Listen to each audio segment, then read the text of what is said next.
3000.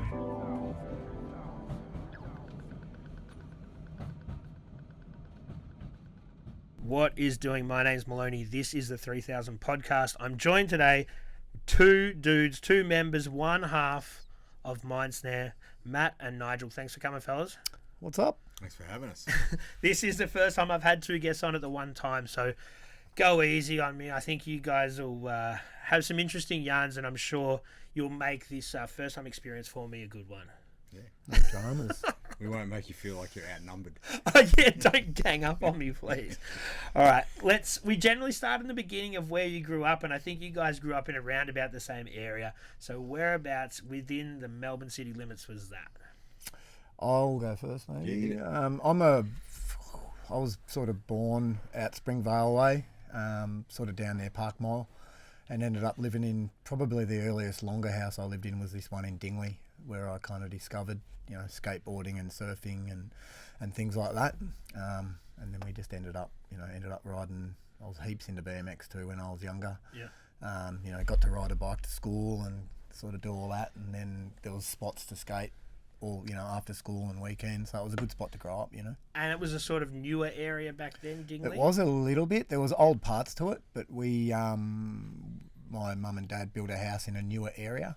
And it would have been, thinking back, it probably would have been a pretty cool sort of blingy spot back in the day, I think. It probably would have been a bit And well to other do. families and kids to fucking ride your bike. Yeah, well, our house got built in an estate on the back of a golf course, and we were like the third or fourth house to get built. So I always grew up sort of running through other buildings, and, it was just a good spot for a kid to grow up if you weren't jumping the fence to get to sneak around the golf course and steal golf balls. You were kind of, playing war or Pinching plywood. It would have been a good spot. Climbing through the roofs or whatever. And in the spare blocks, we built little BMX tracks and cubbies and stuff. So it was a sick spot to grow up, Yeah, awesome. And you've also, if you're into skating, then you've got some ramps not far away. Yeah, like all the curbs were beautiful little curb cuts, and there was, good board slides everywhere, some slappy curbs up the road. It had everything, Dingley was good for me. Dingley was the spot. Dingley was the shit.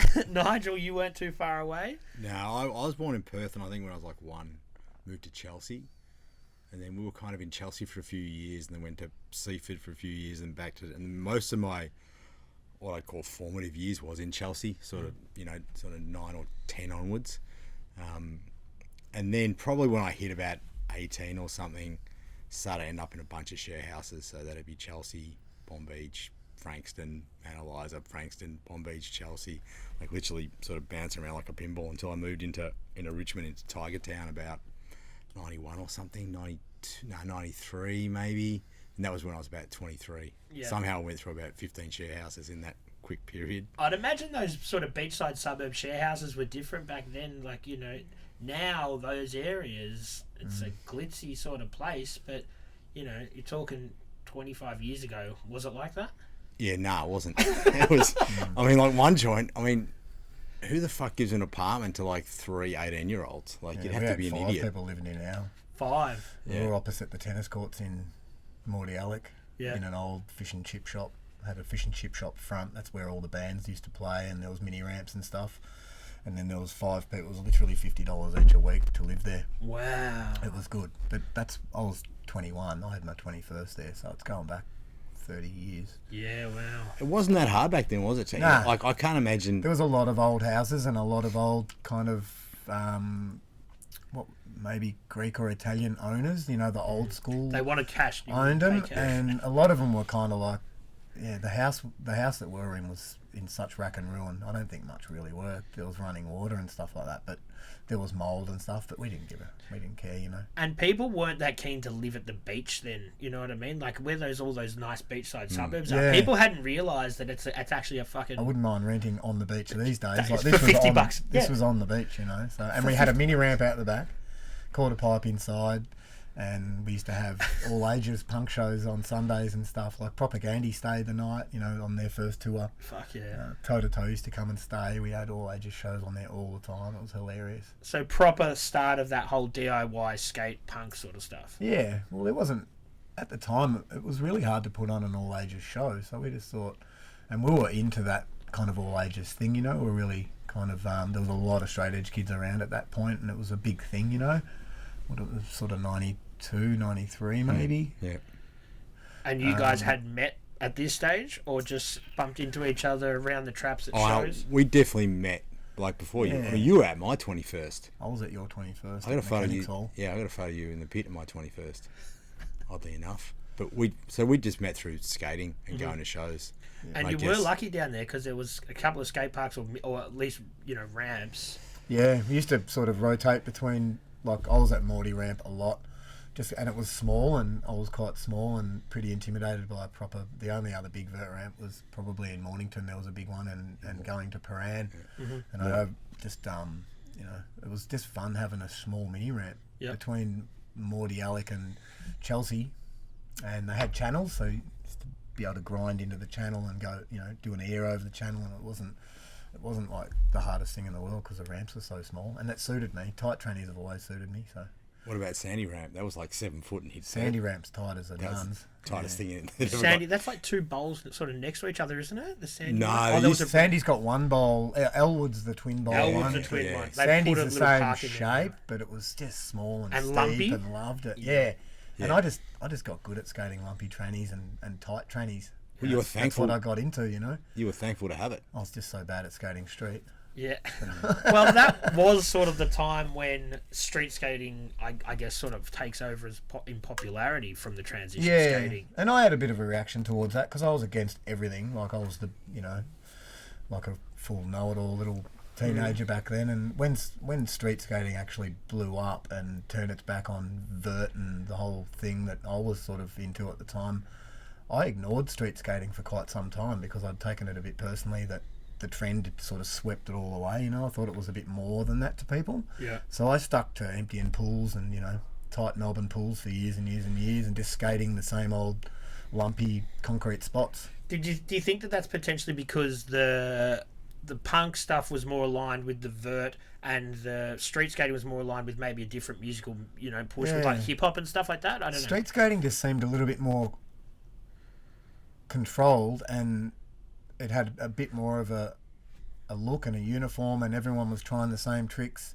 There was a lot of bailing going on. That was the other thing that used to really shit me about skateboarding, was going to a demo and watching some like professional skateboarder bail a tray flip 50 times at a demo, and it'd be like, I just want to see someone do a really good straight leg air over a channel or something and do it first pop, which I'll do easy, or but that was my take on it. No, but you felt like that was more of the essence of skateboarding, and it was more the core of it. Yeah, the street skating thing, when it got really big, I suppose we're talking about 98, 99, it just felt like, I know it was all the rage, but I was just still stuck in an era of, it was polished though by then. You've got X Games, you've got Tony Hawk Pro Skater, you've got a lot of kids. Every single kid at high school had a skateboard, whether they could even do an ollie or not. Everyone had a skateboard, so it was going in a different direction. It was a bit, and A, I wasn't real good at it, but B, I wasn't passionate enough to get good at it, so I didn't get good at it. I just kept doing the same old. Did you embrace it, Nige? No. So I skated for years and years, but I wasn't that good at it. He's good at skating bowls. Well, I love skating bowls, but it's the kind of thing similar to Matt, that it's just sort of what I knew and what I got. And even skating bowls, like some of the older, like even there's like ends like who would only skate vert ramps. He used to call us septic skaters because we'd be on concrete. So even to him, like they just skate Mornington or what was that old ramp in the back of what was that shop in Mount Eliza? Remember they had that fucking ramp, that big blue vert ramp in the backyard of Mount Eliza? Yeah, I can't remember. So anyway, they used to, he used to call it septic skating, and I just kind of just felt like it. And something that you said earlier, just before, about like maybe the music changing. All of a sudden, there was a bunch of new guys, and back then it was guys. There was a bunch of new guys coming in, and they were listening to different music, and it was a different style of dude. And there was also, I'm sure Matt probably will agree with me, they started getting parks and benches and all this shit handed to them. And fuck man, I would have to catch 2 trains and a bus to go to the bowl out near Templestowe.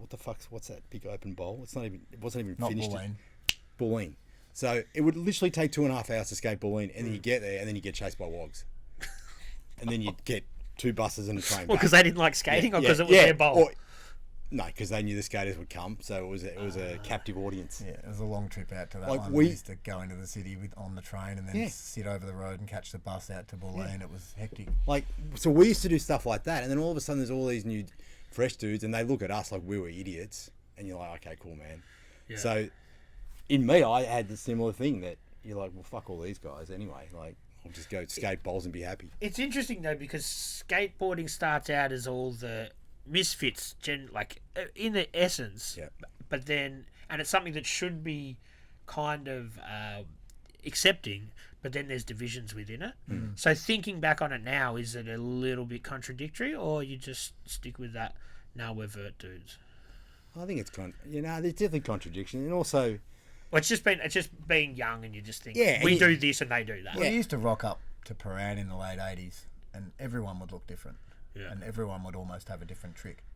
You know, there'd be, I can't remember all the names of the crew there, but it was like, thinking back, it was like a pretty good cast of absolute weirdos. Yeah. You still run into them from time to time here, you know, Bogdan Kekic and, you know, just some old heads, and they all had the best styles, but they didn't really try and do anything outside their style, whereas skateboarding kind of became, you know, when it changed, it just went down that sort of bit more street skate route, and everyone sort of fizzled out. Yeah. The individualism fizzled out a bit, I think. But it was cool, the people that stuck with that vert and pull/bowl skating, because then it was still in its pure form. Yep. The other people are doing their thing, and then the people that stayed really gave a fuck about that sort of scene. Renton was always Renton. Yeah. Still is. ripping a vert ramp on his own. Just So unreal. when does the music stuff come into it from the skating? Obviously skating, and you mentioned some BMX stuff as well. When does music come into it? Obviously you're always listening, you know, you're having a session in a pool or a bowl or wherever you are. Yeah, way before skateboarding really became a regular thing for me. One of my sister had a boyfriend that, I can't remember what I was listening to at the time, but he just gave me a tape and it was the best of British punk. And I think I was 15 at the time, or 14. I was really young, and I put it on and I just couldn't believe it. Like there was that Maggie song by The Exploited, and it had just so many bands on it that were crazy. And then so I just looked into it from there, and I was into like English punk pretty early, but then I just got really quickly, and I think it was the Thrasher magazine, what was it called, in the back of the mag. The Pushead Zone. The Pushead Zone always had thrash bands and metal bands and hardcore bands. Yeah. And you'd always just read that. So when you say you look into it, because obviously, you know, we're talking way before the fucking internet right here. So how do you go into record stores, or how are you where are you going to buy records out there? Yeah, it's true. Like, you'd go to Missing Link. Go. And or Go, I suppose, were the two main ones, and you just have a good look through basically every record in there, and after a while it all starts to formulate where everything's coming from, you know, like Ian Mackay had earlier bands, like everyone, and you traced it back. It was really, really cool just to figure it out for yourself, you know. Yeah, and when you find that gem, you're like, well, I fucking earned this, I dug for this, and I found it, and then you can tell your mates and put them onto it. Yeah. There's also the person behind the counter at the record store. Like, even who knew everything. Like the guy that worked at Missing Link was a good help too, wasn't he? And you used to be able to play the record as well. You used to be able to go, can I have a listen to that, you know? Like the first time I heard the Misfits record, I almost didn't buy it. I was like, oh, this dude's like a dead version of Elvis or something. I'm not sure whether I'm into it. Which is accurate. But the guitars got me over the line, and I took it home, and I'm lucky I did, because it's a bit of a life-changing record, that one, to own, you know? Yeah. And that was one of the first records I bought in Sydney from Waterfront. And what year are we talking now? I was there. I was 16. I'm 50 now. I don't know what year that was. 87, 88. 88. Yeah. And so there are record stores around, but they're just not. They're not having what you want to listen to.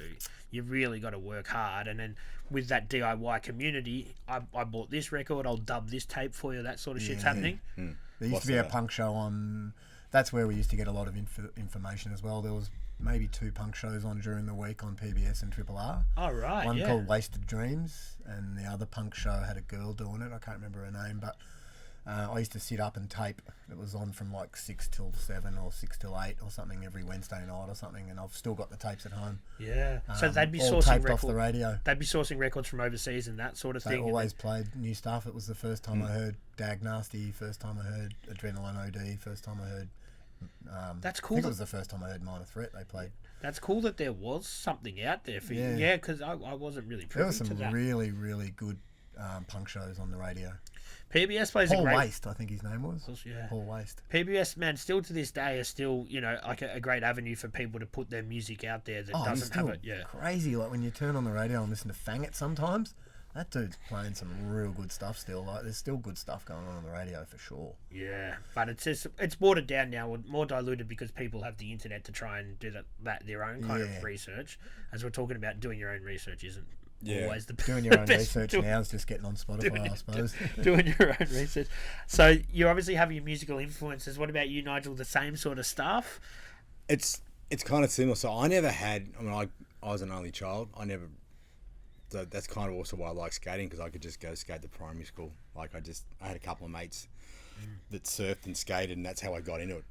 I wasn't even allowed to have a skateboard. My mum wouldn't let me, and I ended up stealing one, which was. Was she not there because you were going to hurt yourself? Probably just overprotective. I was a special child, and I ended up stealing. I can still see it. I ended up stealing this Kryptonics board off. Someone left it on their front yard. And it was this Kryptonics board with 180 indies on it. And it had this wacky sort of reinforcement down the centre built into it. I've never even seen one on the internet. But it was a Kryptonics. It was branded and stuff. That was my bell, that board. it had like a big K on it. And it did have like 4-inch or 3-inch of a reinforcement down the snapping in the middle. Yeah, it was super weird. Someone will know that board. Yeah, someone will be watching this going, I know that board. Some board dork. Send us. Or they'll be like, that was my board, you fuck. But so, and you could just go skating by yourself. Do you know what I mean? So I could just go and do my own shit. That's what I liked as well, skating. Yeah. Easy And to it's do on your social own. though. You can do it by yourself, but it's also social. Well, yeah, we end up just all of a sudden you start gravitating towards other dudes that did it, and then through that, then you start hearing about. And I was the same. I was sort of more UK punk and goth stuff, and then there was some sort of 60s sort of jangly shit in there as well, which I sort of grew out of and I swung back around on as I got older. But I didn't really even get into American. Like I heard Misfits and I kind of didn't sort of take much notice of it. Like I'm like, oh yeah, cool. I was sort of, you know what? I was more interested in listening to Utter Stench because Chris Payne was in the fucking band. That meant more to me listening to that. That's a great record, that Utter Stench record. Because it means more when you know the so people. like I'm 16, I'm going skating. I've seen that dude skate. They had Like, Borgie in that band, you know. Yeah. Like, it was a band. It was a record to have back then. that connected, and some UK sort of punk stuff. The American stuff didn't connect. And then I think by the time I was like 17, 18, so you're getting towards the end of the 80s, and then sort of the rise of the skate video, you know, and you sort of start hearing all those different bands, and then the 90s took over. then it really starts falling in. All those SST bands, which was pretty much my gateway into American stuff. Yeah. And you're seeing skating as well. So you're getting hyped on the skating, getting hyped on music. It's like a perfect storm of... And because you watch it 8 times, it burns into your brain. So even if like, you know, you talk about that Misfits thing, how you just didn't get it on that first listen, you get it eventually because you watch it over and over. You watch a skate video. Fuck, man, there was like 3 skate videos, or you would have to rent. You'd have to go to Max Water Ski World in Moorabbin and rent a dubbed version of the fucking Bones Brigade video. I think that's show. still there, that Max place. Yeah, I think it is. They've probably still got the old dubbed Santa Cruz videos and stuff they used to rent out. So he would rent out the dubbed versions. That would, That's like They wouldn't rent you the real one. I mean, back then, She never got it back. back then, I reckon the videos used to sell for $30-$40. which is big bucks back then. Yeah. Back then. That's a week's rent almost. Well, yeah, that's exactly how much they used to cost. Yeah. So that's kind of how I got into it, and then I guess you sort of just develops and it snowballs, and once things click, it clicks, and you find more stuff, and it's that thing like Matt talked about. You just search for more. You read thanks lists. You talk to the guy at the record store. You listen to AAA. You listen to PBS. Yeah. And stuff that didn't. I mean, I didn't like a lot of metal when I liked Metallica, but that was kind of it. And it was only like I don't like Megadeth. There's a lot of stuff that I don't really like, and it's only through punk that I end up finding the kind of metal stuff that I sort of liked. That I just because I never hung out at Extreme Aggression or anything like that. That was we used to hang out at Pipe Imported. It was like a grindcore sort of German black metal shop that was in an arcade opposite Missing Link back in the day. Wow, how long did that last for? Closed in the early 90s, I think. This guy Daniel from Pipe Imported, I think he was a German guy. Yeah. But you'd walk in there and he was an intimidating dude to look at. Yeah. And questionable politics. You'd flick through, and Belty's got a good story about him as well. But yeah, that was because I mean I've been through almost every trend and every style of music that there has been in heavy music. You know, at some stage I've been into it because that's how much I like punk and hardcore and metal. I've liked it all, kind of thing. Yep. Even the emo stuff and stuff like that. But in the late 80s and early 90s, we were just non-stop listening to German thrash, you know, like Destruction and Creator Voivod, like all those Is German that because thrash it's bands. popular, or is it because you found that's where you just were sitting at the time? It was a really juicy spot in music because between sort of 1988 and 1990, it was like this period in metal where it was really, really good, you know. All the Destruction and the Voivods and the Creators and all that were releasing, you know, their first 3 records are unbelievable. But I was in love with the whole thing. I loved the photos of the band. I loved the imagery on the records. And another way you'd educate yourself is you'd always read the quite extensive thank you lists. Mm-hmm. And it's a real punk rock and metal and hardcore thing to put as much information on that record as you can, because back before anything got posted, you just turn your record over and they'd always thank at least the bands that they'd been on tour with. So then you'd read like Onslaught, Possessed, blah blah blah, all these bands that they'd been touring with. So if I ever go to a record store in the next 2 weeks and those bands are in your head, you'd always just pick it up, you know. And that's how you got into Possessed. The ultimate shout out. That's how you'd get into Onslaught, you know. That's how you got into them, because you just read the thank you list and who the bands have been playing with, because there's no other real info getting around back then. No. And we've always gone out of our way to drop as many names and thank as many people as we can, because I think it's an old school thing to do. Yep. And it's a cool thing to do, because we certainly didn't create our sound. Someone else has created it. Yeah. We just put our band sound together from a conglomeration of bands that we all liked and somehow spat out the Mindsnare sound. We did that on the Death. We actually listed, when we wrote that, we listed probably 30, we went 40 far and bands. beyond what we should have done, but we listed probably 30 or 40 bands. And I'm sure they all fucking appreciate it. Either them, or I think it was good. It might have helped build our scene a little bit as well, because when we started playing, there wasn't really a really big hardcore scene. It was a handful of people, so we were probably subconsciously trying to get them into what we were into and get everyone excited about the shit we were into, because that's what we want to play to these people, you know. Yeah. So let's talk about the creation of your band and when you started going to make music. How does that come about? You're just watching it, you're consuming it, you think, fuck, I want to give this a go? Yeah. Or does it happen more organically than that, all right, my mate's got a guitar, he plays the drums, you know what I mean? Like, how does it sort of happen? Happened to me through skateboarding more than anything. I was in a band that never played live, I reckon when I was 13 or 14 or 14 or 15, I can't remember. I had a mini ramp out my back, and we'd always just try and be like the dudes in the videos, you know. I wanted to look like, we were all so influenced by the old Santa Cruz videos, and even like the Bones Brigade video show, and like everyone sessioning with loud music going on, and then you couldn't help but think, what would it be like to play our own music? So eventually I kind of did with a few people, and we used to play in a band that did Black Sabbath covers and DRI covers and stuff like that, before Mindsnare and all that. So that's how did that help shape you as a musician, you think, by doing the covers? It pushes you to think, well, we didn't know how to write our own songs, so when you met people, you're like, do you reckon you could play this cover and have that ready next week when you come? Because otherwise it's going to stretch out another week after we all get together. Like, it was all, I think it was like about this instant gratification, or I want something now, like I want to get in there and sing something next week. I don't want to get in there, write a song and sing it the week after or whatever. Okay. So if you get in there and you organise a cover, at least you got something to do for a couple of hours. So covers lead into the originals. Yeah, I guess covers can mould a band as well. Ultimately, I think bands cover bands that they want to kind of sound like, or that they really look up to. And in the early days, anyway. But I guess your styles are going to, and tastes are going to change as you mature as a band. Yeah, for sure. I mean, everything changes as you go on. Like everything's changed in 30 years of our band, hasn't it? Like, I don't think there's almost one thing the same other than the writing process. But even that's different now. I mean, people sit home, they write, they send files. Yeah. Yeah, they demo Sometimes stuff. we don't rehearse for a year, you know, and Yeah. sometimes we'll just ring each other and say, I've been listening to this, or Beltsy can send stuff now, like whole songs with a drum machine to Yeah, me, right. and I'll, you know. But at that point, like, we get together and it might change depending on what the vocals need to do or the riffs or on the spot. Yeah.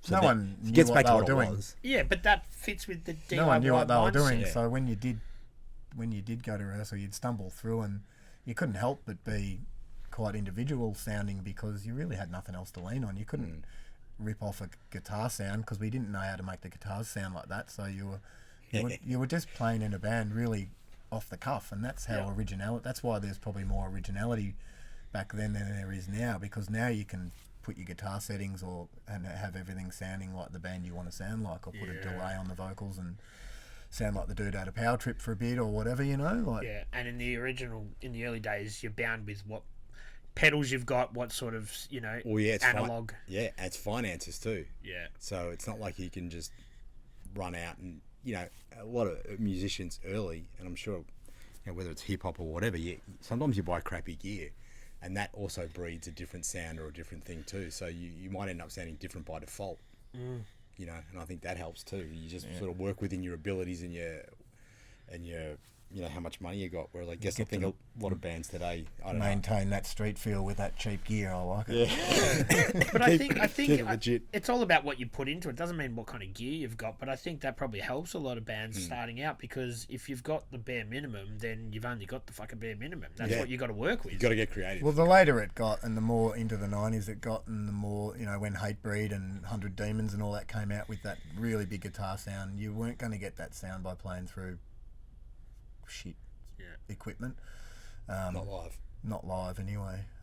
So we did notice, particularly in Adelaide, sometimes we'd look up on stage and go, wow, these guys have got some equipment. Like the bass rig and the guitar rigs and everything. Like, I hadn't really seen stuff like that. And I'm like, no wonder they sound freaking amazing. Like, holy moly. So the early days of recording, you're still doing it very DIY and with the minimum. Like, where are you recording these early sort of records? And What was Bakehouse? Well, no, the demo. Did you do the demo at Bakehouse with Scott Harper? I know we definitely recorded the first I can't remember. record, which was supposed to be 2 7-inches with Scott Harper at Bakehouse in Richmond, Myself. which used to be called Stable Sound back then, which were rehearsal rooms. It's called Stable Sound, then it was called Thunderfield. Correct. And then it was called Baker. And then it was called Baker. Now it's currently called, and now you go there and fucking Nick Cave's rehearsing there and stuff. He's got his own little room up top. But Really? back when we were making records and rehearsing there, and Richmond was a fucking hive of heroin activity back then. Inside the fucking studios and outside the studios, it wasn't The GB. the Great Britain. Yeah. Yeah. There was a bit of drug culture going on there. But Yeah. we were lucky enough to... I'd never had interest in it, so I didn't really know what was going on with all that. Like, it didn't interest me, so I didn't ask about it. But people were kind of dropping like flies, you know? Yeah, heroin was very Yeah. big for a while, and Yeah, people it were was over. pretty chic. I wasn't in the into it, 90s. so I just No. a bit ignorant like that. I'm like, if I'm not Yeah. into something, I don't look at it too much. I'm like, I probably might these days like be interested in it. But back then, I'm like, if I'm not into it, I don't really need to know what's going on and be a bit ignorant. It did catch up with some adjacent bands to us. From A that lot of the world. older bands that were around that The I grew 90s up bands. watching stumbled on hard times, and there was a lot of deaths as well from that late 80s crust and hardcore scene, you know, which made me feel pretty good about what I was into at the time. Yeah. Like, And does that push the straight edge thing a little bit more when you see, you know, obviously this substances are fucking people up? I was never into straight edge ideology too much either. Just because I don't think there's one solution for any problem. Like, just because you don't do drugs doesn't mean you're any better than anyone else. Or I was always pretty open-minded with that, and I was having beers occasionally as well. Not that rhythmically at that time. Sometimes I wouldn't drink for like 6 months at a time, but it's always been a sweet spot in my soul a little bit, that straight edge thing. I've always liked it being there, and I particularly liked the bands the sound that it produced as well for a little while, like the Earth Crisis thing, and still to my day it's some of my favourite stuff, you know. It brings a level of aggression Yeah, and you with know, that message.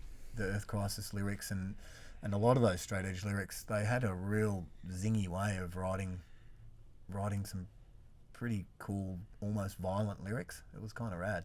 I liked it.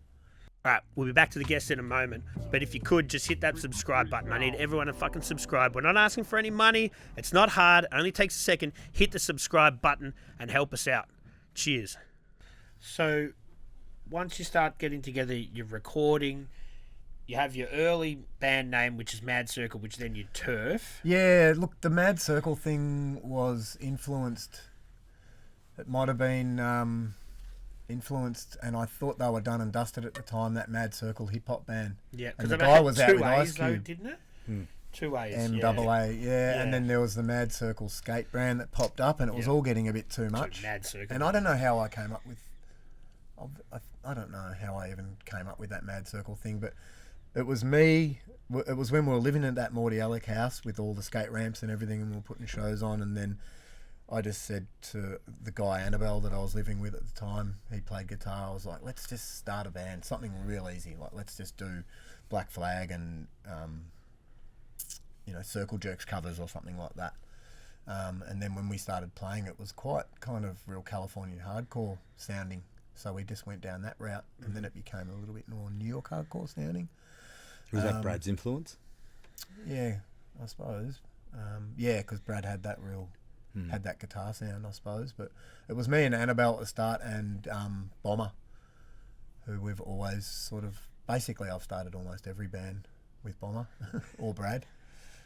And then you feel like, all right, we got to get away from this Mad Circle stuff. The skateboard brand is popular. We need to distance ourselves. Yeah, from and that. we had a show coming up at the Artie or something, and we'd made our decision to not be Mad Circle anymore. And Brad just, I had nothing left. I was like, I just don't know what to call a band, and it's starting to shit me now. And blah, blah, blah. And Brad we'd been listening to heaps of Napalm Death, of course, as you do if you're a real man.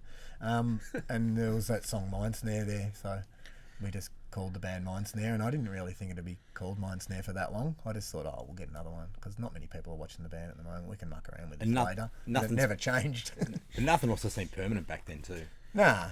But the other part of that story is that we were supposed to put the record out. Were you in the band when we changed the name? Yeah. So we changed. We changed the name. We were in a hurry because of that show, because we wanted to do that. We wanted to do that show with the new name, but we'd made the record and we recorded it as Mad Circle. So that's when that conversation came. It's like, well, fuck, there's WC in the Mad Circle, there's Escape. Like, what do we do? If we're going to put a record out, let's change the name before we put the record out. Makes sense. Jolesy from Sydney had already done the artwork with Mad Circle, and that's the one that's getting around now, and it's always been you can kind of cop that artwork in one of the re-releases, can you? Or it was in one of the re-releases, and there might be something coming up. So the original artwork was by this really good artist in Sydney called Jolesy. Yeah. It's insane. And did he do the rework when you changed that artwork to? Nah. No, he never really did anything Mindsnare, did he? Nah. So it was originally supposed to be 2 7-inches on this record label called Insurgents, which was Scott Harper, who recorded us and played in Magnesite. And then he wanted that record label to be vinyl only, and now we're sort of delving back into that heroin Richmond scene. And I think maybe the dollar was shit, and there wasn't many pressing plants in the world, and it was like, this thing's never going to come out because he's never going to have enough money to do it. And then he's like, oh well, I've got this other label which you're going to put, because he put Bean Flipper out and that Sounds of Ordinary Madness comp CD, which is insane. He put that out as well on Deported Records. So what then a time in music, man. and we just got fully, and we just got impatient. And I mean, I'm the oldest, and at this point I'm probably 23, 24. You're probably 21, 22. So again, it comes back to, I constantly spin out of what we've accomplished or what we've done or how long we've done stuff for, but you never really set out. Like, I can't believe I rode a skateboard for 35 years or something like that, and worked in the skate industry for nearly 20 kind of thing. But you just end up gravitating towards stuff. If you're into it for the right reasons, then it's just going to be there. Like, Nigel's always been really good at organising the band stuff, and he's, ultimately been in your job for how long? I'm not the best player in the band. But you've got useful traits, though. Yeah. Someone's got to run the just Instagram goes back account. I could send an email. Just subliminally kind of really into what you're doing, and if you fast forward 30 years, then everything will be taken care of if you're doing it all honestly and if it's heartfelt and you're really into something, you know? That's something that I definitely think of. And I was thinking driving down here today, when you make art when you're young, you kind of have this idea that maybe you're going to make money out of it. When you make art a bit later in life, you're making it because you just want to make it. You've probably got your own revenue stream. So you made that art when you were younger because there was an urge. Yeah. And you never used to... I don't know whether it's a thing these days now, you question everything you do, but back then, if you wanted to do it, you wouldn't question why. You just do it because you know you needed to do it. Yeah. Well, I know I need to go and ride a skateboard. I know I need to go and do this. And I didn't know why, but as I've got older, I'm like, I need to go and ride a skateboard or a mountain bike or go surfing, basically just to make the wheels turn in my happy brain kind of thing, you know? And that's subliminally what makes everything spin well. But I think as you get older, you overthink things and you find reasons to not do it.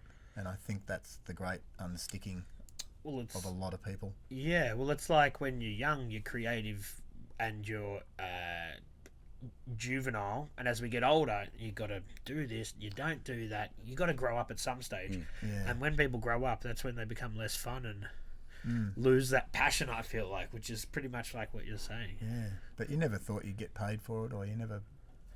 No. It's a strange thing where we all end up. It's kind of rad. I think if you follow passion enough, then you'll figure out a way to monetize your love in some way. You know, whether it's working within the industry in a different way or whether it's working with other like-minded people. I think you can figure out a way to do it in one way or another. It's like Flaz. He was always building something and building like massive mini ramps and stuff like that. We'd go out to like his part of town and skate mini ramps in the middle of like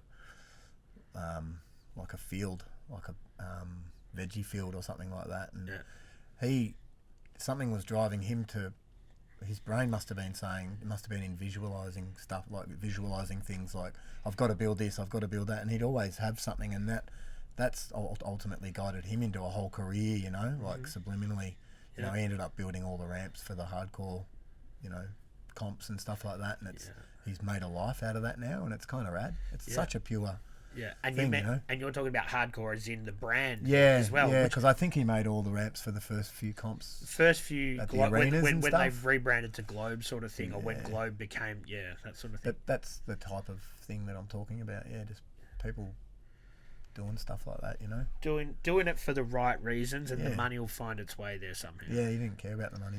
No, there was no money. You need to live. You need to live though. You've got to live. So I've noticed looking at your discography and stuff, there is a very consistent with the artwork. It's always it's pretty on brand for you guys. And is that a conscious decision that you always want the artwork to look cool and look like they run consecutively? Yes and no. I think it got better as time went on. Like, so in the early days, we were very constrained.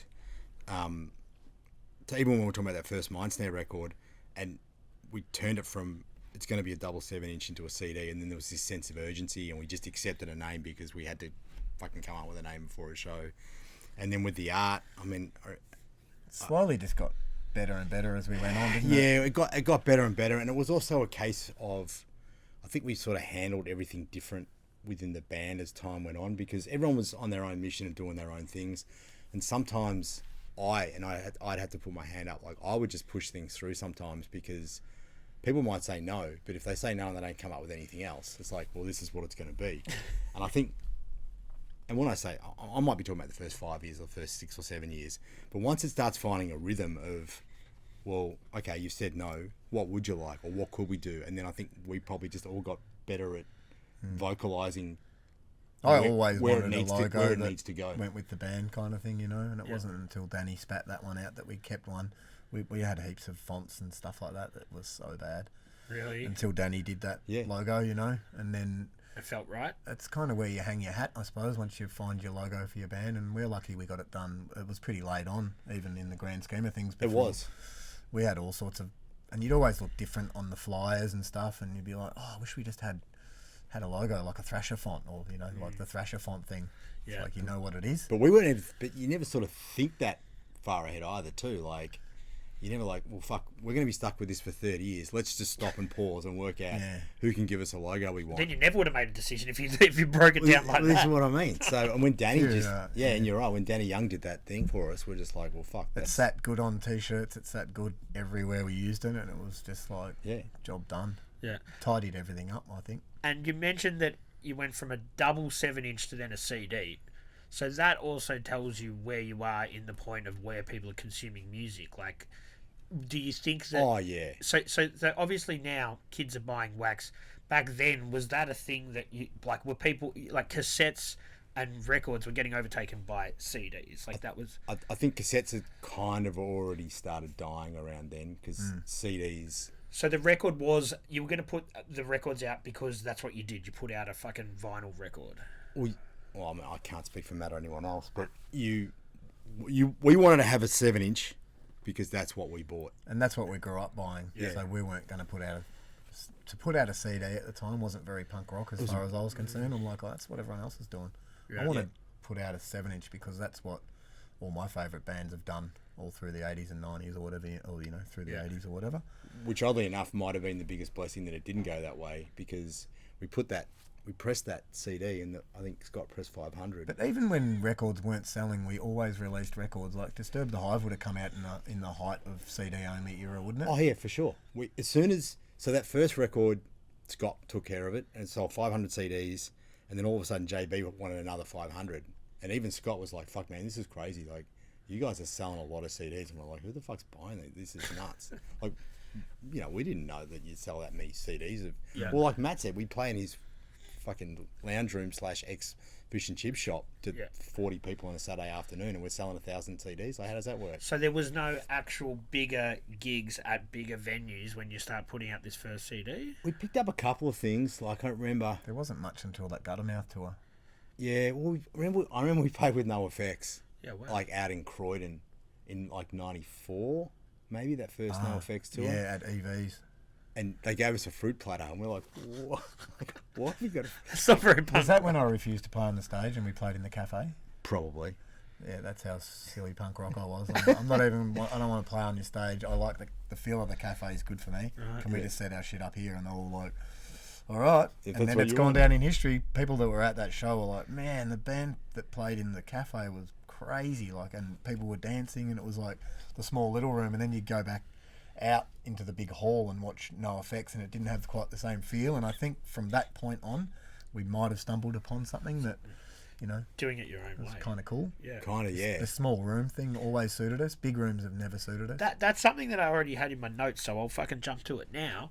What do you think the perfect size venue is? Like, there's something cool about an intimate venue, but also you want to play to enough people. Like, what do you think the right sort of amount is? The Art House. The Art House. Well, that was definitely my notes as well. But yeah, look, just basement style shows with, if it's packed, 300 people. Yeah. God, a show with the right people in it, you can get away with, like, any show can go bonkers. Like, we've had crazy shows where there's been 50 people. It's just about playing them at the right time and delivering to the people that you're playing to exactly what we all think we're about at the time. And I think that's when a good show happens. We're all on the same frequency. We're all here to watch the same stuff. And I think that's kind of what we've got right over the years, maybe. So with obviously the Art House means a lot to you. Do you want to, both of you, do you want to elaborate on that a little bit more? People that weren't old enough to get there or were interstate or anything like that. Yeah. How would you sum it up for them? Well, the Art House was special for me because I grew up when I wasn't really drinking that much when I turned 18. So I had a paddle van. We'd always drive from Mordialloc with a panel van full of people and go to the Art House to watch Mole Grinder or Bean Flipper or, you know, I think they were called Warp Spasm before that, and a bunch of other bands. I was predominantly into a lot of crust and thrashy kind of punk bands. That's what was around, wasn't it? Mm. And occasionally this band would play called Force Fed, and they were kind of like Bad Religion crossed with Dag Nasty. Yeah, DC influence, but not. Yeah, and still to this day, I think they're the best band I've ever seen. But going back to the Artie, I had it in such high regard from the shows that I'd been to there that it was a big thing for my band to play there. And when we finally did, and there was 6 people watching my band there, it was like that we're on. Like I've just played at the best place in history, and we ended up playing there a lot in 10 years, didn't we? Yeah. It ended up just becoming our home. Yeah. And they treated like the people that own that place, some of the most beautiful people you've ever met. They were at our shows on the weekend. Yeah. Like they're just unbelievable people that own that place. So giving, and they just wanted everyone to have fun. There was not many rules or anything, and they let some rad shit happen. Yeah. And they were. I mean, there was backpackers upstairs, so there was always a mix of people flowing through the joint. They always had something fresh or new about it, and they didn't give a like. I mean, they owned it, and they opened it up to everyone. So, I mean, it's not my fucking thing, but every Tuesday was like poetry night. Like I could give a fuck about going to a poetry night, but they just embraced the arts. So they didn't care whether it was fucking death metal or punk rock or poetry or hippie folk. They just let everyone sort of do their own thing and never tried to influence anything. And they would accept, like if you're a young band and you book a launch and they know there's going to be 50 people and they're all going to be family members, they would still let you book it. Yeah, it wasn't about the numbers. They were just supportive. It was like an open stage a lot, you know, and we made of it what we did, and other bands made of it what they did.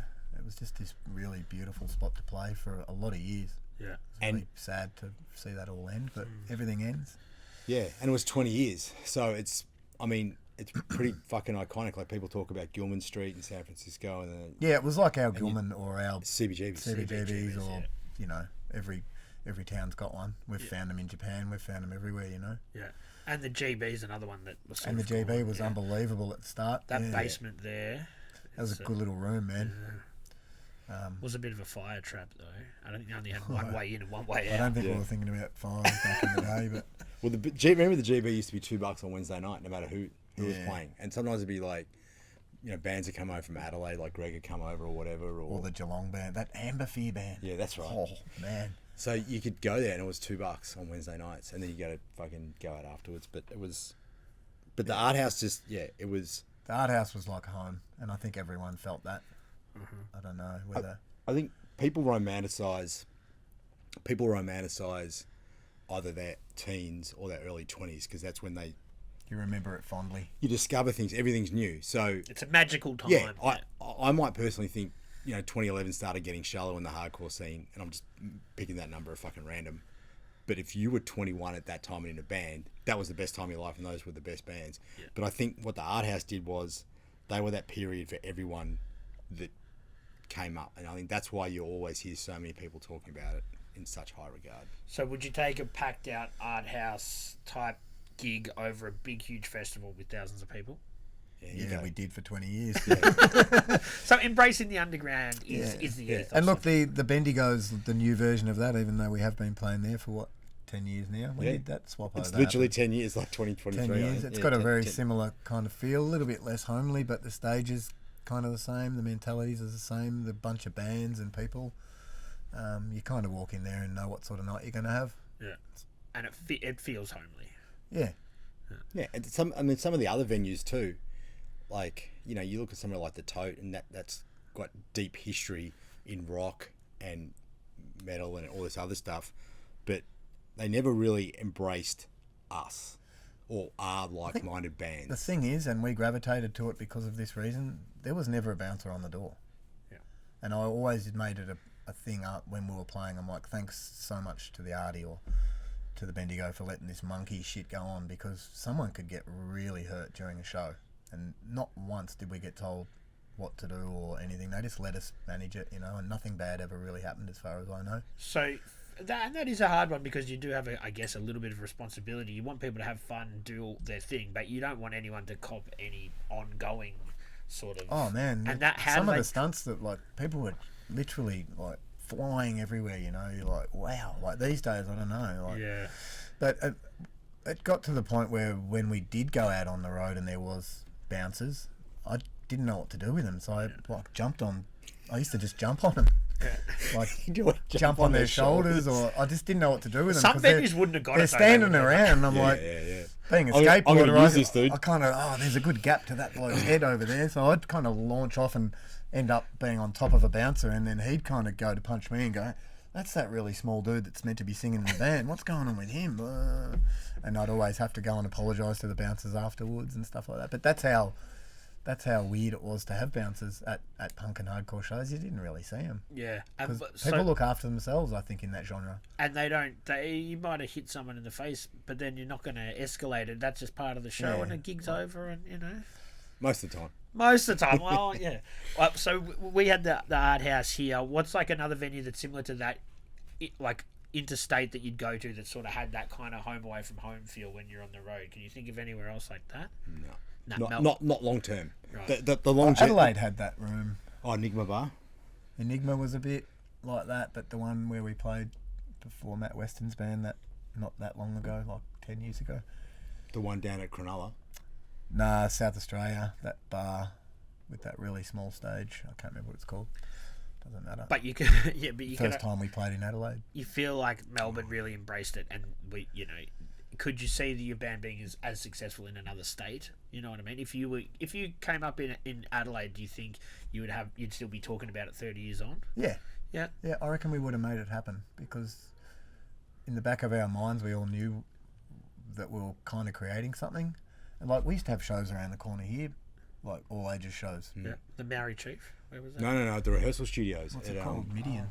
No. Midian's Richmond. It was called. The biggest straight edge shows in the 90s happened just around the corner. Like Ultimatum played, FF9 played, and people were there because they didn't have anything in common with going to a bar at that stage. You know, they were like, I don't want to be surrounded by old people nursing a beer in the pit kind of thing. Like, we had more in common with what was going on there, you know. But the shows we had here in South Melbourne were incredible as well. There's some good old photos. Troy Balance Studios. Really good old flyers and photos from that era. It's a really cool era. We would just hire the biggest room you could hire that like a big band would rehearse. You get 40 to 50 people. Yeah. It was like $5 a show. Yeah, nice. But it was all put on by us, or someone at the time would almost take it in turns to put them on or whatever. And very DIY. Very DIY. DIY, yeah. DIY, yeah.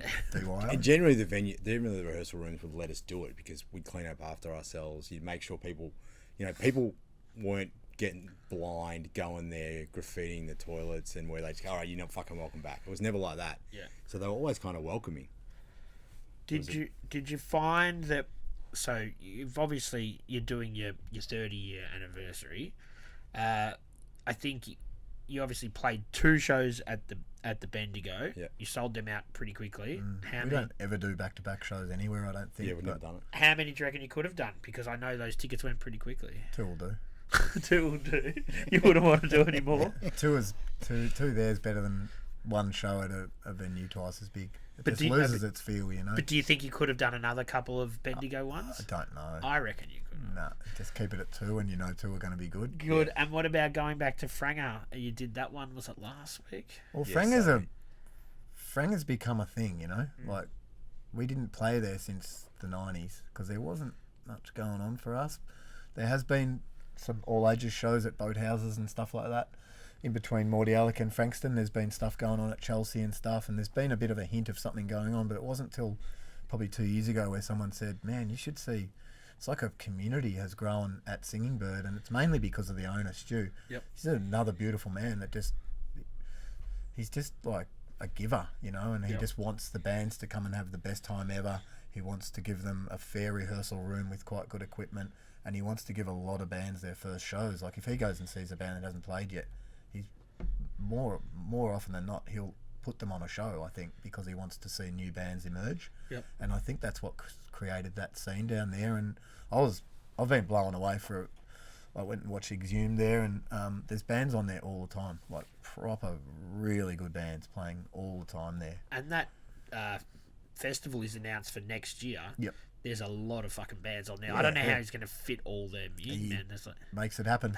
Yeah. Stu Man makes it happen. But it's interesting. Like, I've moved down that way a bit further now, but Frankston feels like the city felt 25 years ago. Frankston You know what feels I mean? like Richmond or something it now. feels, you know? it does, especially around Young Street there. Like, it And still all the feels kids, like, there was a time in the hardcore and punk scene where it all became a little bit too organised, and there was just everyone's kind of looking the same and they're all in the same thing. But Frankston's gone back to that thing that I was telling you about, what I fell in love with skateboarding in the 80s. It was like everyone's kind of got a different look, and when you go to Frankston, there's not an organised look. It's a pretty ratty sort of thing, and it's right up my alley because I love that kind of real punk rockers, real hardcore kids. There's real heaps of long hair kids there, and that's my perfect pit to have all these people in the front. You know, not one style of dude, not one jock kicking the crap out of everyone or whatever. I like everyone jammed up the front. I like long hair and short hair and the whole thrasher thing, you know. Yeah. And it's, for me, it's perfect at the moment. It does, and it feels, when you go there, it feels like you've gone back in time a little bit, because and I don't think anyone's looking at you for not looking like how you're meant to look or whatever. Yeah. Like, everyone's just got their own thing going on, and it's all been embraced, and it's a really good spot in time down there at Franger. Yep. I love it. And Clint and the boys have got a new venue there that might have a little live music component pub? as well. Yeah. Yeah, yep. So I checked that out the other day, so that's exciting. When those sort of dudes are opening up venues, you There's know, stuff something's happening, happening. Yeah, people are investing their money and their time and their yeah. effort. Yeah. So, There's definitely good stuff happening. and it must feel good to go back there, because obviously being from that way, you know, not Frankston, but, you know, you go back there a little bit, and you haven't been since the 90s, must feel like a little bit of a Haven't homecoming. played there, Yeah. But Frankston was always part of our life, though, wasn't it? Whether we were going down there to skate, or half our friendship group was there, or you go and skate the wall at Frankston, or there used to be this whopping big mini ramp down in front of the fitness centre in Mornington, 60-foot wide mini ramp. That when thing, that I thing was was 18. crazy. 60 foot wide. Oh, at least, I reckon. It was nuts. I never got to skate it.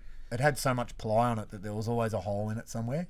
So, and the ramp was so big, you could drop in and do a 50-50 for at least as long as you wanted to. So my thing would be like drop in, Mac 10 50-50 into a Mac 10 5-0 grind, and there was still room to move on that ramp. It was crazy. That's And what I you learned to grind do over all the 5-0s. holes and find your way.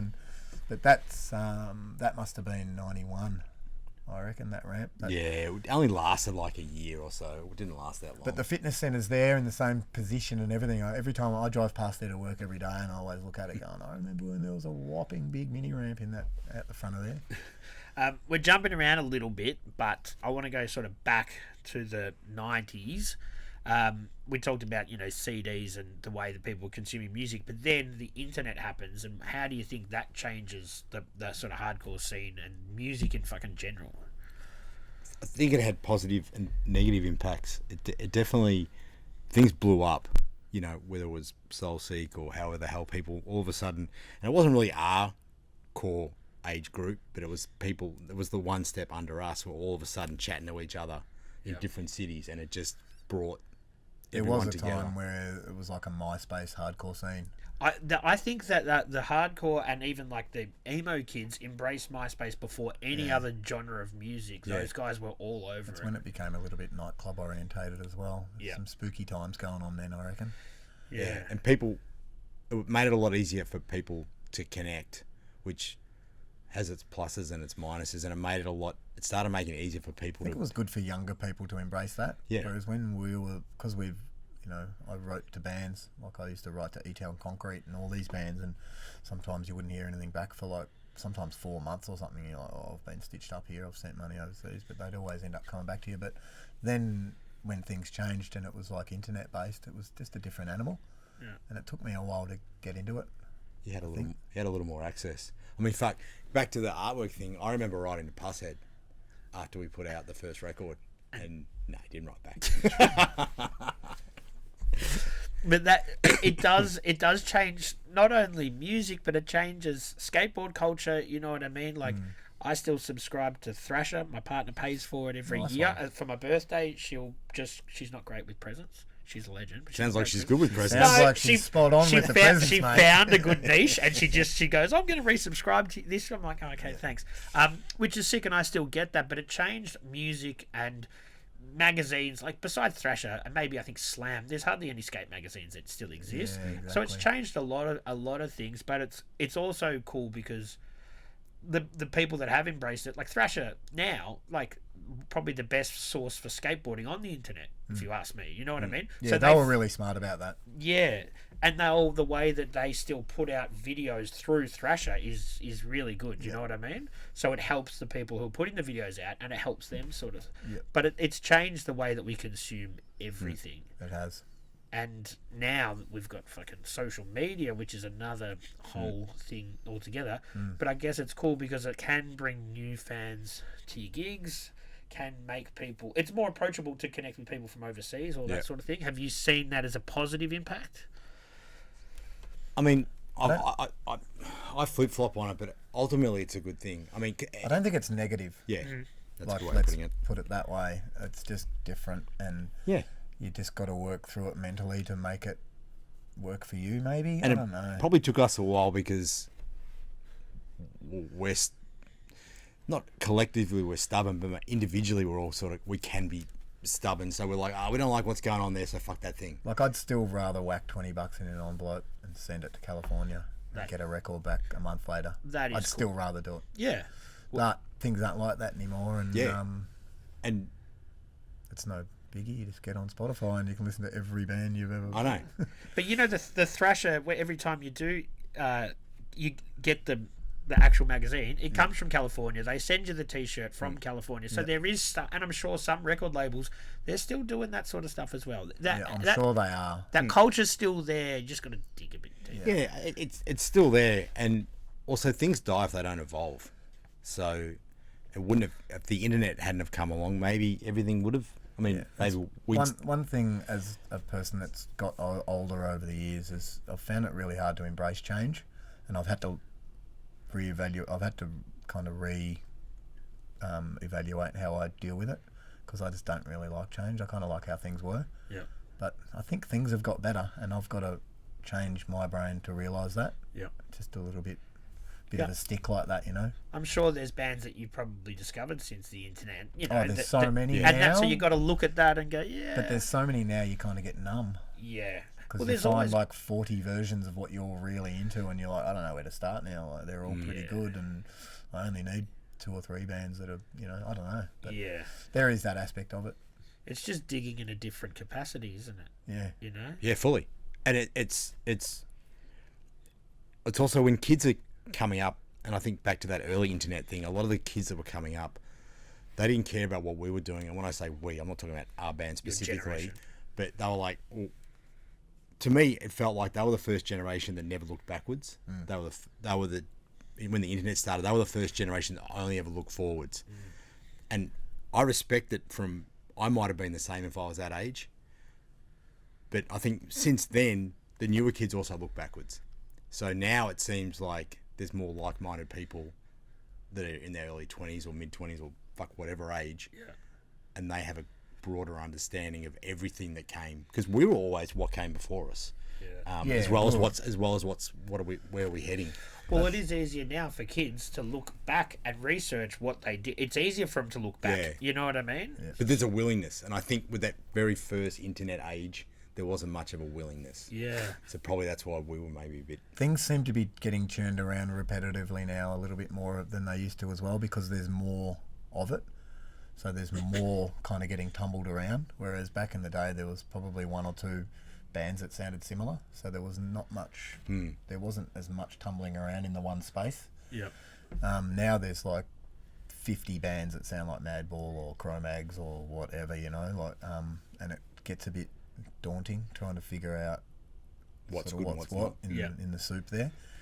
But it also must be cool on the other side of the coin when you've got bands that probably list you as an influence and they're from the other side of the world that wouldn't have found you, you know, if there wasn't for the fucking internet. Yeah. I don't know if anyone's done that.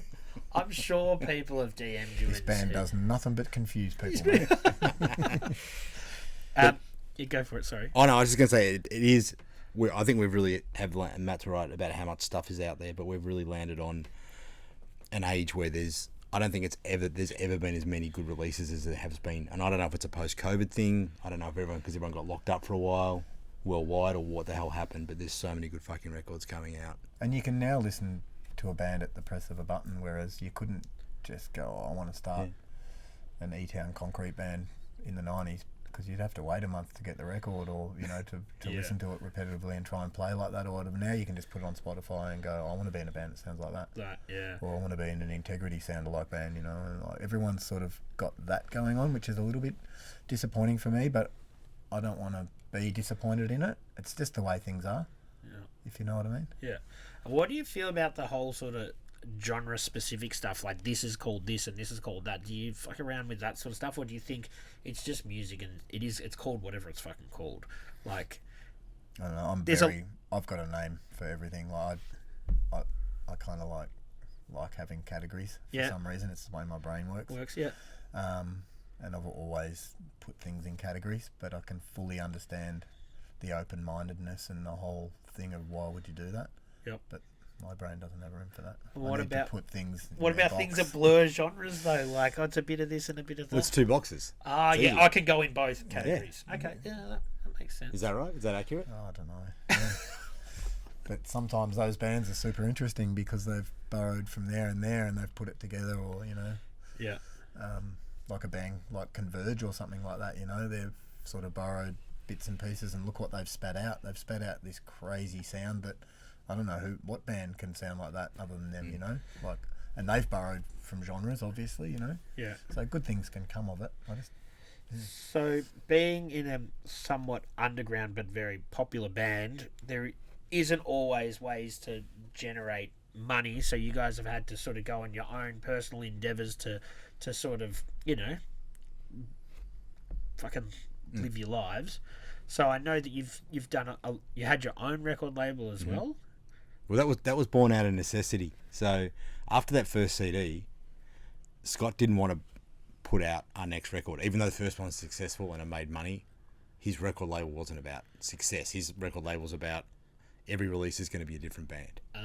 Okay. And then we were kind of just like, oh, fuck, what do we do now? Like, we don't know how to do anything. What do we do now? And then you think about, and this gets back to what Matt was talking about looking on records and who does what. All of a sudden it's like, well, Ian Mackay's got his own record label, and Greg Ginn's got his own record label, and I can have my own record label. Easy. Yeah. So that kind of was born out of necessity. It's another aspect of the punk and hardcore thing that's super awesome, I reckon, that you can just do that. Yep. Yeah. It's really cool. And we did it, and we got decent distribution because they knew that we already had sales banked. So then the next thought process is, well, I've got friends in bands, so fuck, I should put out their records as well. So that, because in the sort of mid to late 90s, it was hard to get a CD into the shops. Like, you could go into Missing Link, say, and drop off 10 CDs on consignment. That's great in the city you live in. Yep. But how the hell are you going to sell them in Disc Union in Japan, or how the hell are you going to sell them at Skinny's in Brisbane? And how, like, you can be unreal and send 10 CDs to 50 different shops and try and track that. Yeah. But you've already got the runs on the board with JB at this point, so it gives you a leg up in distribution. So all of a sudden you can start releasing your, and this is also... We didn't know how we felt about JB at the start either, did we? Nah. We were just like... We probably thought it wasn't punk enough. Well, I don't know. They did so well with it. We're like, oh, fuck it. Yeah. It was all a learning thing. The thing is, in Melbourne, we're lucky. You've got places where you can buy music. There's kids that live in other places that don't have those record stores, but they may have access to a JB. So it's kind of like, you don't want to rob them of it. You know what I mean? Nah, and it's also a different mentality for us back then too, because we did have multiple independent stores that were good. Like, we were lucky. Like, we didn't live on the Central Coast where all of a sudden they get a JB at Erina, and maybe there's someone from the Central Coast that wants to name check the local shop that had one rack of hip hop and one rack of metal, and that's where they got their Pantera CD, or that's where they got their Public Enemy CD from.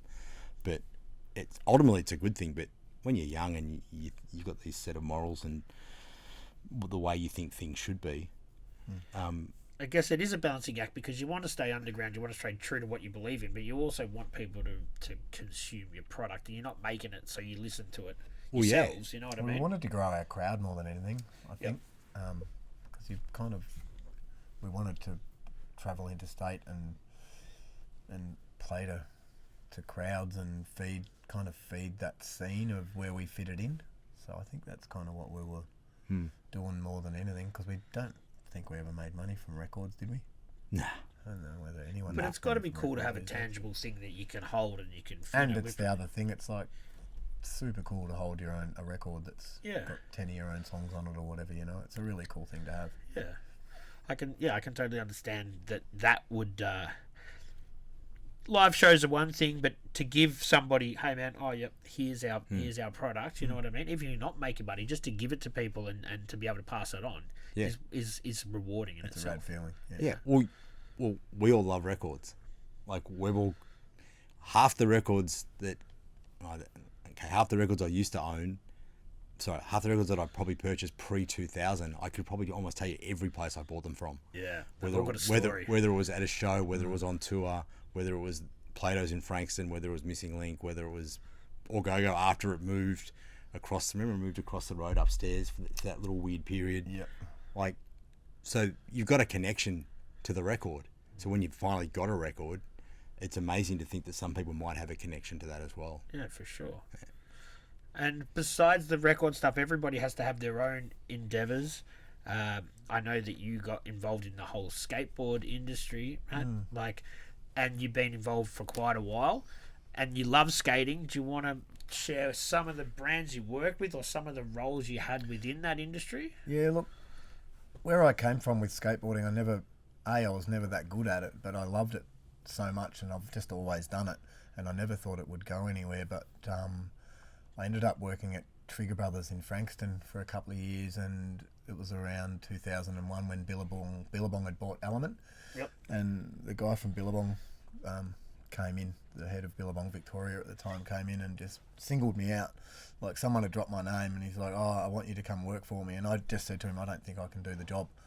Like I'm kind of like just a flannelette wearing kind of, you know, bowl shrelper kind of guy, you know. I'm not going to be able to talk to people the right way and sell them all this blah, blah, blah. He goes, nah, you're already doing it.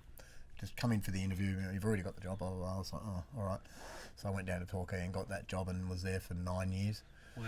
Doing that, and then went to another distributor that was doing independent and Santa Cruz for the other kind of 9-ish, 7 or 8 years maybe. I could imagine in the early 2000s selling Element would have been a pretty easy It thing. was so, it was... It's like, I've been how lucky. many BAM fucking boards do you want? Here you go. I mean, here's the list of bands I got to sell and how easy it was. It was like Element, and then it was independent Santa Cruz, Zoo York for a little while there, and Creature, and a lot of those brands were having a pretty good time in the sun. But the Element thing was kind of crazy. I was there, like, Yeah.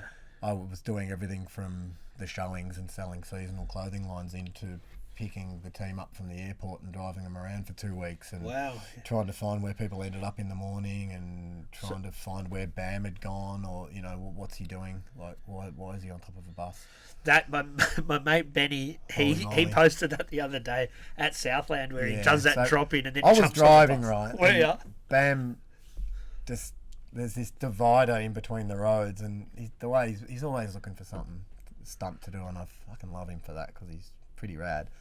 Just jumps out of the car, scales this wall, waits for this bus to come, just because the wall was about the same height as the roof, and he's like, I'll just jump on the bus roof. Yeah. I'm like, didn't you think about where's the bus going to stop? Or, I knew it was going to stop in there. So he's out of the car, on the roof. The photographers follow him everywhere and got the shot. Like, they've fully got a shot of him jumping from the wall onto the bus. And then, so I'm driving around this fucking car park, already about an hour late for this signing at Blindside, trying to look for Bam, who ended up getting dragged in because the security got involved and blah, blah, blah. It was rad. That would have been the peak of Bam's sort of popularity. It was at the start of him, like, he was already pretty big, but the second time he came, it was like we'd been warned because he did a shopping centre appearance in LA or somewhere, and the week before they'd had a female rock star, like, what's the one where she ended up shaving her head? Britney Spears. Britney Spears, right? They'd had a Britney Spears concert, and it had kind of been out of control. There was like 20,000 people or something. When Bam had this thing there was like 50,000 people there. Yeah. You know, and it was like this extra level, and they had to shut down. So we were getting him off the back of that. And I can't remember what happened on that tour, but it was cool. But Jackass I sat in the would car. have been full flight then. Like, Jackass was massive. He was writing that movie that he was doing, because I remember driving. We drove him all around Australia. I remember driving and just hearing him talking about what he's doing next and blah blah. Just listening firsthand to what he's got coming up. And at the time, he was writing that movie. I can't remember what it's called.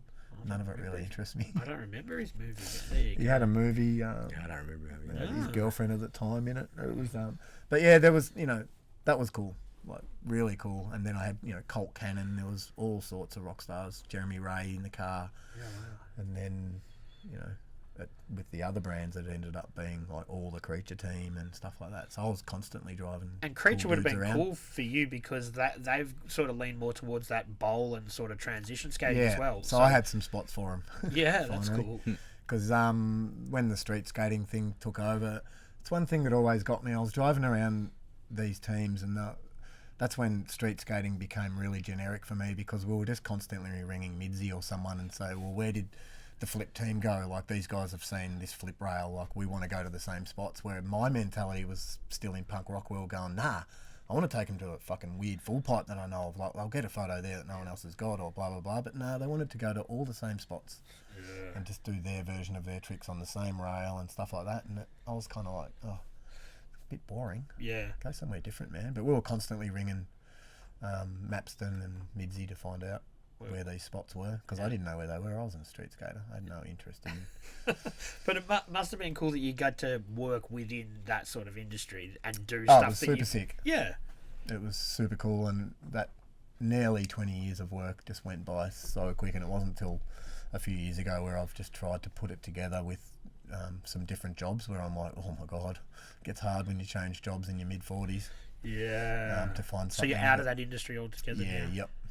My wife was in it I ended up joining forces with her for a little while and selling some ranges in with her, but I kind of lost interest in it, and the landscape of wholesale changed a lot as well. It got really online. Yep. When you thrived in going in there, doing the Whereas showings, I was talking the to them. old school, guy cutting laps in the car and going to see people face to face, and I had product in the car and stuff, and it sort of turned a bit online for me, and I felt like I stopped liking it as much, I think, and didn't really want to be a part of it. Yeah. Were the buyers changing? With that change in the... And the buyers were flopping and around, because the brands you were selling weren't on point anymore, and they just turn their back on you and buy the new brands or whatever like that. And I was like, oh, that's not how my world works. Like, you buy stuff off me because I'm a good dude, right? Yeah. But nah. It is kind of cool though how the skate product scene has gone, because it has gone a bit more DIY, and you're seeing these smaller brands now pop up. Well, it's gone that are back full- around, exactly, like yeah. everything has, like the music thing, and that was the joy of me being on the road so much. I was either on the road with the band, or I was on the road going skateboarding for myself, like, because I was best friends with the skate park builder, and I always ring and go, where are you? He goes, dude, you got to get down here. Like, we're out the back of Byron building this fucking hole in the ground that you need to skate. Yeah. So I'd be like on a plane going there, or I was, like, had my finger on the skate pulse and my finger on the band pulse and my finger on, I felt like I had stuff going on. Yeah. But yeah, it was a really cool lifestyle. Yeah, man, I can imagine. Yeah. To do anything that you love for 20 years, make money out of it, and still feel like you enjoy it, that's fucking Sick awesome. fun. Really sick fun. And for you, Nigel, you went down the more of the sort of promotions sort of path. I believe that you sort of... Yeah, I just fell into it. Yep. So it was funny. You were always like road manager for Frenzel and stuff like that really early on, though. Well, that's kind of how it started, because I had the record label, and Diane, who was my label manager at Shock, she co-managed Frenzel, because we didn't know Gordy or any of those. I think we played with them once at the GB. And so he hadn't joined the band yet? Nah. So this is earlier on. Yeah, so like we'd play with Frenzel once in like '94 at the GB, and then they sort of went the more pop, they played more pop punk shows Major or whatever. label They support, were a that different sort kettle of- of fish. Yeah, it was a different genre and a different style and whatever. And then Diane rings me one day and she's like, "What are you doing?" And I used to work in pubs and used to run pubs, and then I just got fucking jacket, just kicking out drunk. So I just got sick of it and just started working in a factory. And the record label was, it never made money. In fact, it would have lost money for half of it. But I never really cared about that, because some dudes are underneath their fucking cars working on that. Some dudes are fucking fiberglass in their You're jet doing something skis, you like love. whatever, like whatever. So that was what I was doing, and it never mattered whether you lost money or the time you put into it. And like Diane rings me and goes, "Oh, we need someone to sell t-shirts for Frenzal. Do you know anyone?" And I was just kind of looking around the factory going, "Fuck, I guess that's Could be me. yeah, I guess that's me. I'll go on tour." And like we would go on tours and we would always tour, but touring for us was like, it'd be like, all right, we're going to Sydney. What skate spots are there on the way? Yeah. Do you know what I mean? And it'd be get to the point where we'd turn up to the show after doors sometimes because we'd been skating. And we drove everywhere. We weren't on the planes back then either. No. Like, And then you go out for dinner with someone, and then you turn up to the show late and all that kind of dumb shit. like you drive from Melbourne to Sydney, you'd be fucked if I'm not stopping to skate a few spots. Yeah.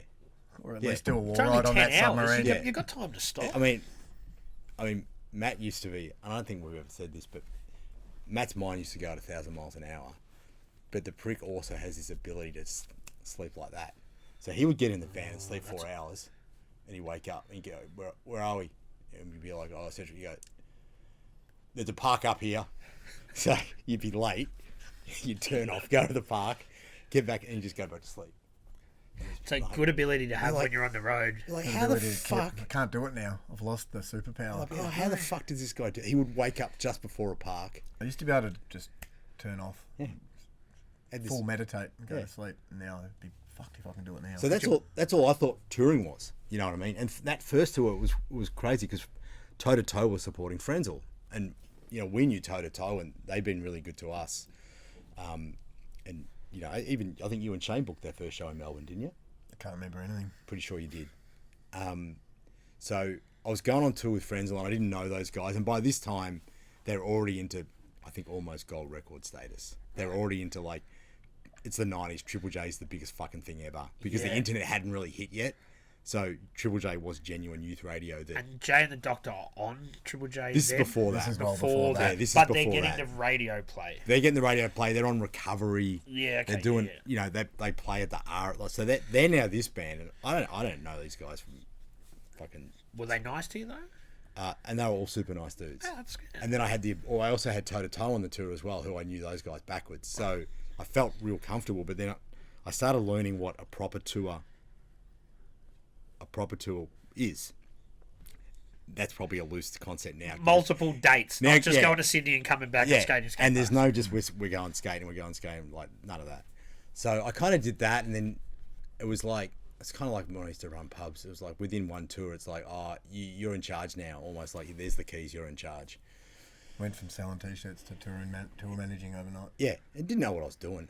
Like, I was just learning, but I've always had this knack of being organised and make sure I'm on top of my shit and trying to be as responsible as I can.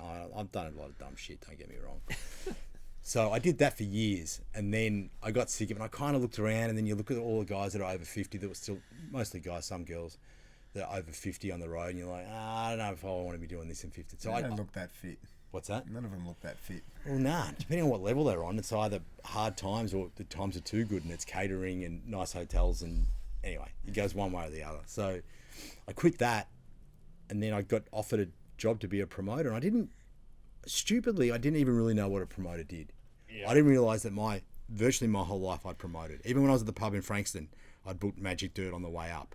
Or, fuck man, I had Force Fed there one night. Or I'd slip my mates' bands in with surf punk bands and all this other stuff.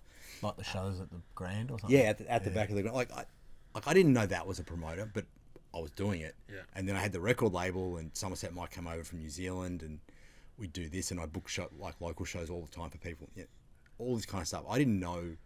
But you were There doing. was never a label on it because I was never really interested in the music industry, so to speak. I was interested in what I was interested in. Yep. So I didn't even realise that I'd already trained for it. So then I actually became a promoter and started touring international artists. And I've done it now for 17 years, 18 years. Yeah. Sort of, I'd spent the first 8 at an independent company, and now the last 8 at a company called Live Nation. Which is a big company. Yeah. It's the biggest in the world. Biggest in the world. And I know that there's been obviously a lot of tours you would have done then, but what are some that mean a lot to you, or you've got fond memories of in that sort of period? It's real funny. Like, they can sort of meld into one. like the experiences and all that kind of thing. I mean, I was pretty happy. I booked and promoted Download Festival. Yep. Which was established in Europe. So it's a UK. UK thing. It's something that Live Nation owns that. Right. So at what level do you put it together? Like, do you literally put the bill together? I do all the bill was me. So I book all the bands, negotiate with all the artists. And how do you find out? Oops, sorry, Mike. Where the bands fit and who wants to play under? Everyone, is there politics in that? Oh, you reckon? Fucking hell, there would be. There'd be labels saying these guys are going to be on top of those. Well, guys. yeah, it's everyone's got an agent, everyone's got a manager, everyone's got an artist. Play after Anthrax or before? Well, there's that's all it is. And on that the last one I did actually fell over during COVID. We started building the stages when the world closed. But the year before was Ozzy's last tour, and then I had Slayer's last tour. So I had them closing each stage. That's crazy. And then Ozzy got really sick. 3 weeks or 2 weeks beforehand, and we had to cancel him. And then I had to renegotiate with like 7 different artists after that. So you go through all the bullshit of trying to make everyone as happy as you can. And you never can. You can't make... You pick 30 artists, you can't make everyone happy. Some people are happy, some people do better, some people don't. And it's a very tricky job in the sense that it's also territorial. Some artists will be bigger in Australia than they are in America, so they think they should be billed over them because they're like, hey, we're much bigger. And it's like, well, if you look at your record sales and your ticket sales in this market, this band's bigger. And they're like, well, we don't give a fuck because your ad goes back to our country. So there's a lot of diplomacy and a lot of negotiating. Is it with that sort of hierarchy of where they go on the bill? Yeah. Does that come down more to the people behind the band, or you think the band actually give a fuck? Like, nah, every band's different. I think every band's different. I think it can be the agent that doesn't want to go to the manager with it. I mean, ultimately the bands get a say, but the agent and the manager represent the band. So either the manager does it on behalf of the band, or maybe everyone's happy and then the band's like, no, I fucking hate that band, I'm not playing under them. Really? Or I'm not playing at the same time as that band, or I'm not. Like, it's until you get knee deep in it, you can't even imagine the amount of conversation. And I'm not calling out those 2 headline bands either. Like, half the time it could be a band right down the bottom and they're just complaining that they sold out the art house and this other band didn't. So and we should be before that them. Whole other thing that happens, it's like a side influence of like hype bands. Oh yeah, like hype bands can be as big as like headlining bands just for a short amount of time. Yeah, so that must be hard to fit in the bill, huh? Well, that when the hype band gets injected, yeah, they've got a song that's doing well at the moment. Or that's another nuance that goes with it. And you know, with the hype band, the money sometimes is not as hard, but it is that billing thing, because they'll turn around and go, well, okay, well, we've come to Australia 5 times and we can sell 1,000 tickets at $79 a ticket. This band's never been here, or they came here once, they blew out some 500 cap rooms. Yep. So why the fuck would they play over us? Yeah. You know, and then there's always those stories, like when you think about things like, you know, Nirvana on the big day out, and everyone talks about it, that they booked Nirvana. I've got the T-shirt, man.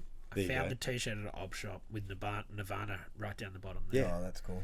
Yeah. I was at that show. Well, yeah. Oh, yeah. Yeah. Did you go to the showgrounds? The showgrounds as well. I went to the Palace show as well. No, I didn't see him outside that. I wasn't a massive fan of Nirvana. I thought they were a really shitty version of Green River. Green River was a sick band. Yeah. And there was half pipes at that first one as well, wasn't there? There was skating. I reckon the first 5 or 6 years it was a really good vert ramp. Yeah. Yeah, there was that statement. Even the artwork had a skateboard on it. Yeah, it was very youth culture. It was the largest youth culture thing that I'd ever been to. It was kind of crazy, you know. What do you remember from that gig? Sorry, I'm just going to jump in. we should go in tangents. It was weird because coming out of the punk rock scene and seeing bands emerging, like, when did Rancid play? The second or third one? No, I don't think they ever played it. Rancid played Surfskate's, not Surfskate's name. What was the one with Beastie Boys? That was Rancid might have played the smaller stage when the Beastie Boys played. Yeah, I thought it was that one. Remember this big dust circle at the showground when Rancid played. It was really hot. I think that was a different tour. Wasn't a big day out anyway. And Ray Harvey was involved in it. I'm pretty sure it was Pav. Might have been. And it was Beastie Boys, Rancid. I remember because I couldn't get the fucking night off work from the pub. But it was a festival size. Oh, it was a festival. It was like 20 bands or 25 bands or whatever. I can't even remember who played at the Nirvana one. Like, I don't even think I watched the whole set. I was like, yeah, well, you couldn't get into it. That's where I was going with this thing, where you book these things and then people vie for billing. And nowadays, if you were that hot, you would push for main stage. Whereas I think Nirvana just probably they had the right background and the right ethos, and they're like, all right, well, if you booked us for 8 o'clock on that stage, we'll go play that stage. Yep. And there was 5,000 people watching him and 10,000 people trying to get in. That would have been big enough for them. Yeah. They would have liked that, I think, from what I've heard about their mentality. But I think what happened with that is they got booked because I think Mudhoney said you got to bring Nirvana out, and then by the time they got booked and by the time they got here, a lot changed. Yeah. So that was it happened quite rapidly, didn't it? Yeah. It was bizarre too because I was a fan of Nirvana on the first record, and then they put out the second record. And I'm like, oh, this is really cool. And then all of a sudden, the fucking world changed. And you're like, why is there hard to get used to turning on the tally and A, Metallica were on it, and B, Nirvana were on it, and then Roland started popping up on tally.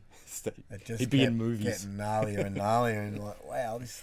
I just remember the first time Metallica played that one song live, and I was just like, we've only ever really seen them on VHS before, and all coming to school, and all the metalheads were like talking about it and stuff. It was super cool. But credit to Rage on ABC because they would play all sorts of different music. Awesome, right? So and you'd always hear about MTV Headbangers Ball and all this crap, and like, we don't have anything like that. Yeah, but Rage occasionally was pretty rad. Yeah, and they would go down every which way, you know, every just musical genre.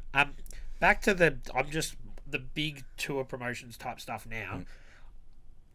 Besides the logistics of the order and all that sort of stuff, the back line and all that must just be some sort of fucking headache. Yeah, I don't book that.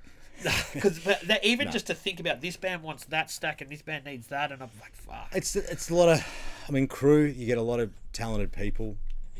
You know, everyone knows their job, so everyone knows their job. Generally, people are very professional. They get paid well, and they're smart. So, what are those bigger bands travelling with at that point? Like, they're not carrying heads and boxes around, are they? Well, they'll be in trucks. Like the bigger bands won't. Their own. They won't use the generic cabs that are there. They'll have their own stuff that'll roll on and roll off. And some of those bands will bring them out in crates to Australia. They'll freight their own guitar cabs. Yeah. They want their thing. They want their system. They control it. They're on US power. Yeah. Because I know what Belty's like. They sound how they should sound. To jump up into that big world and multiply what Belty goes through just to try and get his guitar sound, I can imagine them carrying stuff all over the world. Well, it just becomes a cost. Or putting it in a plane like Iron Maiden. Yeah, exactly. I mean, that's gnarly what they do. That's awesome. So, and it makes sense. The festival model makes sense because you can fence the whole thing off. You've got all your overheads in one place at one time with multiple bands, charge more for tickets, and that kind of changed the way that music was consumed on a large scale. You know what I mean? Is that? I think the earlier festivals, and I was nowhere near involved in the scene back in the 90s. The earlier festivals, I think, brought that eclectic thing where you could go there to see. I mean, what's a good example? You could go there to see Spiderbait, and then all of a sudden you see The Prodigy, and then you see Fear Factory, and then you see Bramstein, and you see all these new things that would open it up because you still there's only limited ways of consuming. Yeah. And sometimes you look over bands because you don't think you're into them, but if you go and see some of these bands live, it's a different experience. You'll be blown away by how good like Slipknot are. Like, I wouldn't listen to Slipknot in a dead fury, but to watch a band like that live is like, that's entertainment, man. Like, they're a crazy band. A different level of appreciation. And there was bands like that turned. That's what festivals were for me. I'm like, I'm just going to go and watch them for the hell of it, and then I walk away going, holy shit, that was gnarly. Like watching Dillinger Escape Plan or something live, and like, and you learn how do they even do that live? Yeah. I'm like that with Converge. I don't man. I don't own a Converge record. I don't listen to Converge. I reckon I've seen them 10 times live. Still to this day, it's always unreal. Just look at that band when they're playing. God, I just don't know what's going on here. It's so insane. And I pay money for them every time. So you're still working within Live Nation now, doing that same sort of stuff? Yeah, still doing that, tours. And it's still interesting for you? It's still... Yeah, I branched out a little bit. COVID sort of really shook the industry up. So And they'd only just sort of broke into the Australian market before COVID. Was that right? Like Live Nation. I think they were overseas. No, and they'd been around or. Were Live Nation called something before Live Nation? Were they? Well, there was Clear Channel and there was mergers and what generally. I don't want to go too deep into it, but generally what they do is they'll go into a market and they'll partner up with a local promoter. So Michael Koppel. Yep. Anyone that has bought concert tickets and kept their stubs will have Michael Koppel presents for a bunch. First time Metallica came. In fact, every Metallica tour, Michael Koppel presents. So then they do a deal with Michael Koppel. So that's how they got into the market. And I think that was about 2013, maybe. So they do it really well. They don't just come in and steamroll.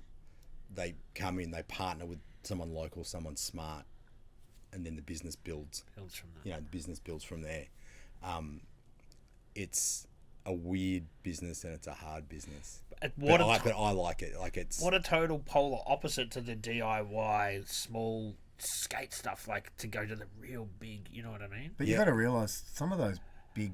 Like I'm sure you'll think it too. Some of the stuff those bigger brands like Live Nation do is kind of they've learnt stuff off the punk thing. I reckon, don't you reckon? Like to some extent, like they've learnt where they fully acknowledge where everything's come from. I'm sure of it because otherwise there wouldn't be any curveball bands. Yeah, it's we do so much stuff that it's across lots of genres. So during COVID, I promoted a Wiggles tour in Australia and New Zealand, and those guys are almost the most punk rock thing I've ever come across. Wow.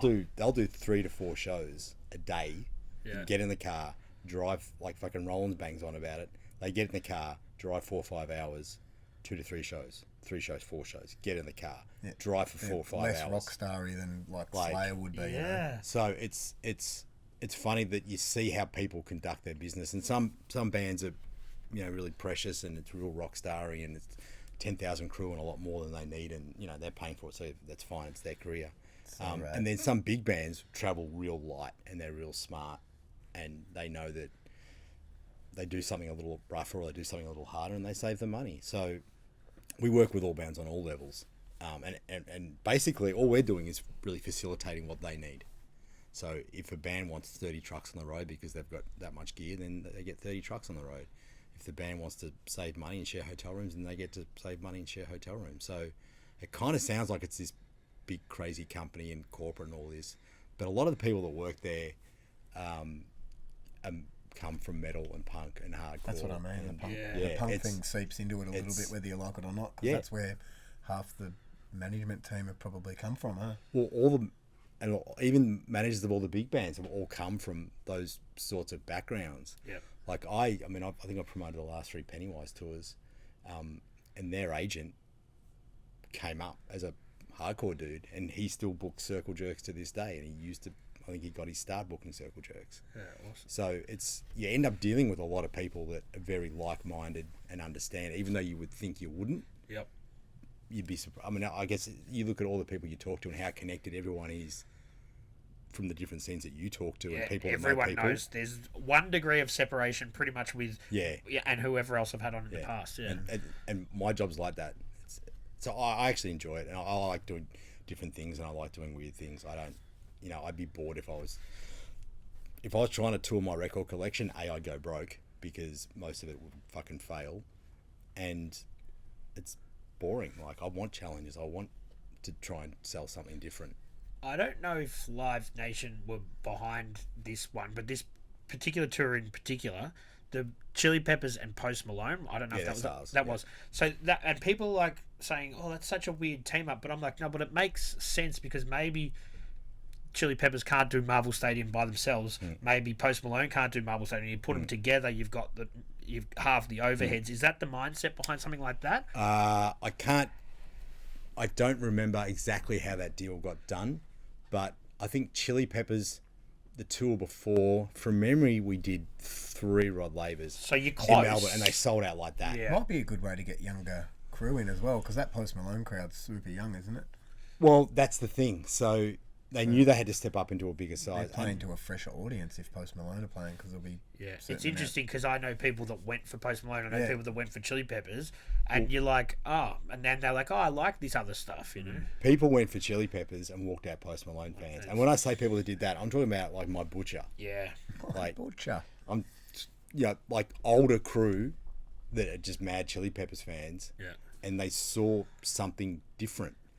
And then I also think people like Red Hot Chili Peppers, they don't want to put Primus on every tour. They don't want what you might think is a clone of them or and I'm not saying Primus is, but my point is that if they try to do everything the same for the next 30 years, they wouldn't be where they're at. They do different things and they have interesting supports, and it works. Do you think that that's the future of large scale gigs? That same sort of thing? Oh, it's hard to say. I think every act's different. I think that sometimes those size rooms just blow out regardless of who the support is, and people are there for the headliners. People in different points in their career will make different strategic decisions. It seems like promoters are working harder now to fill a bill that's kind of like all the bills now. Like I went and saw Ice Cube and Cypress. Yep. To have those two bands on a bill. Is that comforting to promoters? More comforting to book a show like that because they know it's kind of like got double the power? Yeah, I think it or to have Nas and Wu-Tang on it, you know? Yeah, look, sometimes we create the bill. We say, hey, what if we do this? Or you've got the headline act and you're like, okay, we need a good, this headline act can do the business, but we need a good support to crush. Or they're just like, well, sometimes 1 + 1 = 3, so both acts see the value in it. I can understand that when they're both in the same sort of genre. You got Cypress and you got Ice Cube. Yeah. But when you get two bands from different genres, you or musical acts, I should say. Sometimes people you sort of can't see how it makes sense. You know what I mean? But it does, numbers wise, it fucking makes sense. Well, also once you got to, I remember thinking this. I remember when Parkway Drive started blowing up, and they would sell, all of a sudden, hadn't been around that long and they were selling out, 300 cap rooms and all that kind of stuff. And the next thing they were selling 1,000 tickets. The next thing they were selling 2,000 tickets. And then the early adopters, like the hardcore kids, started complaining because there's fucking normies now at the show. And it's like, well, where do you think the next fucking 1,500 people are coming from? There's not that many pure hardcore kids. And we got shit for that as well. We brought a lot of randoms to the scene, but we probably went through that. It never worked out to be a negative thing for us. Like we just kind of built the scene, I suppose. But I remember going to a big Parkway show at festival, and there was people complaining because there was heaps of tradies in the pit.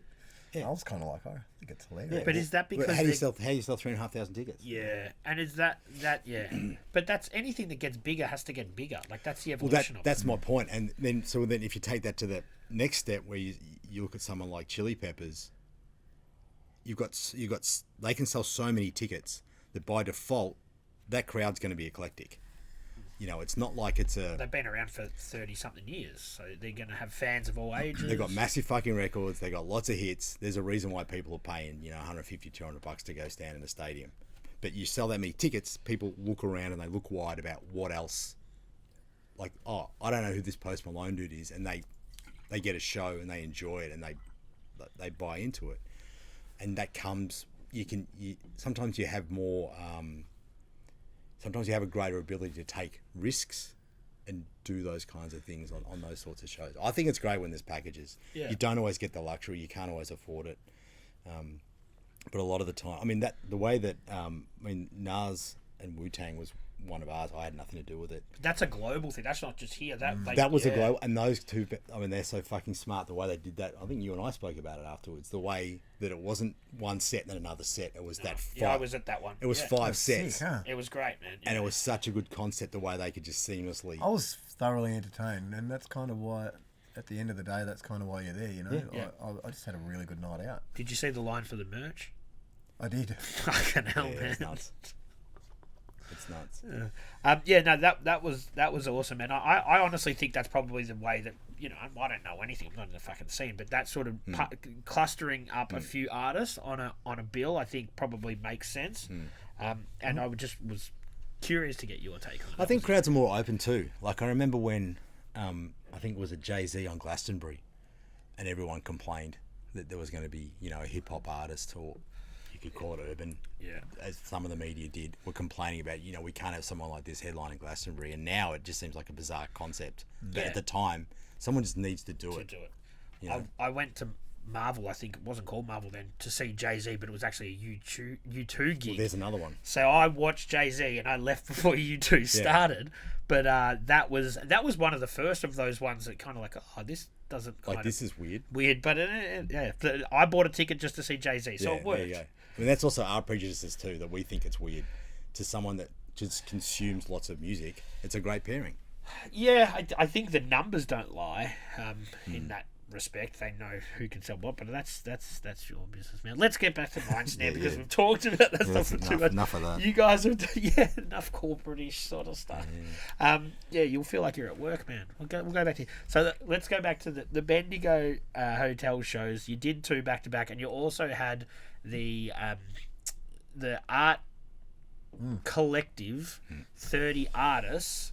That came up right at the last minute. Really? It was pitched to us by our friend Callum, who's been Preston, been a fan of the band for ages, and he's a ridiculous fan of the band. Like, he actually really loves the band to the point of it's kind of scary. But I couldn't. When we got pitched that, I probably would have said no if it was anyone else other than Callum, maybe, because I just remember I rang you and I'm like, just let him go with this because I reckon his heart's in the right spot and he won't fuck it up. Because if you do stuff like that, it's easy to look a little bit kooky.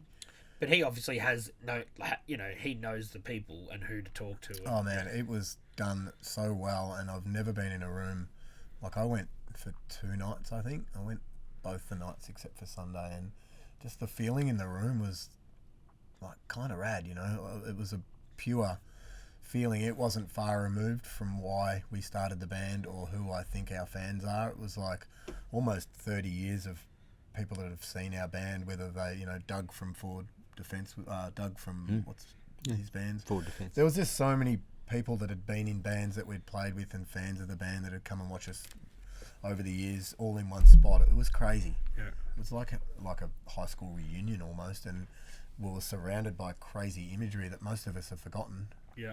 For some reason or and another. And your artists' take on your own and stuff. then there's a whole new breed of people that had, like, I was spun out at just looking at what some of the lyrics meant to them. Yeah. You know, when I was writing, I was mid-20s, early 20s when I wrote a lot of these lyrics.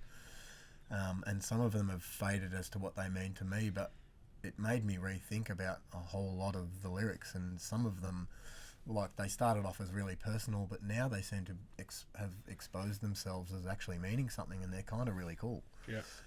To a lot of people, and there was a lot of and seeing them come to a visual, tangible, like thing, Emily's Power to the Lonely thing and everything, and just the whole, she got it. It's like people totally get it, and they got it so right. It was unreal to watch. Yeah, and super some cool. amazing artists there, like 30 of them, man. Like that's. I think there was over 40. Over 40. 41 I in the think end. so. Yeah. The idea was 30. 30, and then they just kept growing and growing and growing. You know, when you go to a gallery or something, and you're like, oh man, that didn't hit the spot. Oh, that's a bit weird, or that's art for the. But you felt it was in safe hands. Everything was just like done so well. Yep. And I was never going to second guess Callum. I just thought he'd nail it, and he nailed it more than I thought, to be honest. Yeah. Like, it's a really hard thing to do to get it right. And in the eyes of us, like, he would have been shitting himself going, oh God. And when you walked around and looked at all these artworks, and you just sort of, it must have given you a good feeling to be like, humbling. People care that much. Super humbling, because he did say that he's run galleries before, and when people submit their artwork, sometimes it takes 5 or 10 phone calls. Are you going to bring it in? We're setting up. You got a week. You got 4 days. You got 3 days in. He said that artists were like dropping stuff off super keen, super early, like they were all like on it, you know. Yeah. And he goes, I've just never seen people so possessed by wanting to be part of the show before, and I was just so wrapped. It was amazing. So sick. Yeah.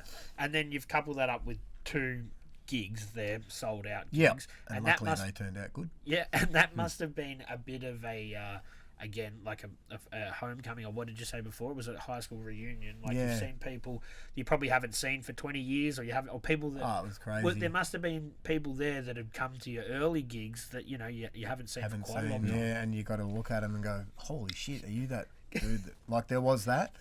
But then there's people that literally almost bring a tear to your eye. That I reckon there's a handful of people that have gone to every show. Yeah. And I could name them. Die-hard fans. Yep. Yeah. And there's people that were straight edge when I met them before I was in a band that was still straight edge at the show, and just things like that. Yeah. And it's like people, you get to see people who they really are, you know, and it was just, it's super cool to be around. I loved it. Generational fans? Was there people there with their kids that, you know? There was some younger kids, wasn't there? Yeah, there was. I constantly meet people in the crowd, and they're like, "Oh, I've brought my son. You know, I've been watching you. I saw you at Guttermouth, and my, you know, blah blah blah." So they've been for the whole ride. Pretty much. Yeah. There was definitely some generational. Particularly at Frankston, like Beltsy's little grommet sung a part of the song and stuff like that. Like we've really, I think we've exposed him to the power of metal already, and I think he's right into it. Yeah. And what about like the support bands that you've had on this tour so far? Because you're halfway through it, well, just over halfway. Yeah. You've done the home legs. Yep. And then you're going to go to Sydney next? Sydney this weekend, and then Goldie and Brisbane weekend after. So how do you pick the bands? I left that all up to you guys, but they all seem to be the right stuff. I just sort of look at what I like and who I think's doing good shit, and then I send it to you guys, and then everyone argues, and no one really. And you make an executive decision. Well, no, it wasn't. Fuck them, they're way too good. Yeah. Well, I'm not going on after them. There's a bit of that. Fuck going on after Terminal Sleep, but it worked out all right. Yeah, there's. I just think that I've always been lucky enough that I can stay connected. I mean, half the bands are friends. Yep. Some aren't, and that was just purely like they're just doing good shit at the moment, and the shows need some balance. I mean, we don't need 4 metal bands. We don't need 4 hardcore bands. We don't need 4 old bands like us either. Yeah. Like, you're better Bring off some new life exposing. into it. Yeah, I don't know where you get by doing that. I think we're much better off seeing, like I was into when I was young. You know, I was all about the new stuff. I was a new school kid. Even though, like, you know, I'm so-called old school dude. Like, I was a very new school kid. I was into the 90s like you wouldn't believe it. I didn't want to go and watch bands anymore that sounded like the 80s. I wanted some 90s chunk, and I was always into the new stuff. And I think these kids are more and more like that these days. And they make you feel more youthful when you see them share a stage with you, and it gives you like a bit more of a sense of it. It was I watched all the bands, and it's made it easier for me to get up and play because you kind of feel warmed up after watching those bands, and like you've done your stretches. You're ready sometimes to go. I won't watch a band before I get on because I'll just get so wound up, and it hasn't been a good thing for me to do. But the last few shows that we've played, or the last few years, I've got into the rhythm of watching bands, and it seems to be a good warm up for me. So I don't just jump out and not know what's going to happen. You can kind of, you know, what's going to happen a little bit more because you've watched the night. Yeah. We're also kind of, at the moment, I think we're also kind of spoiled for choice. There's so many good bands at the moment. It's fucking ridiculous. Yeah, there is full growth.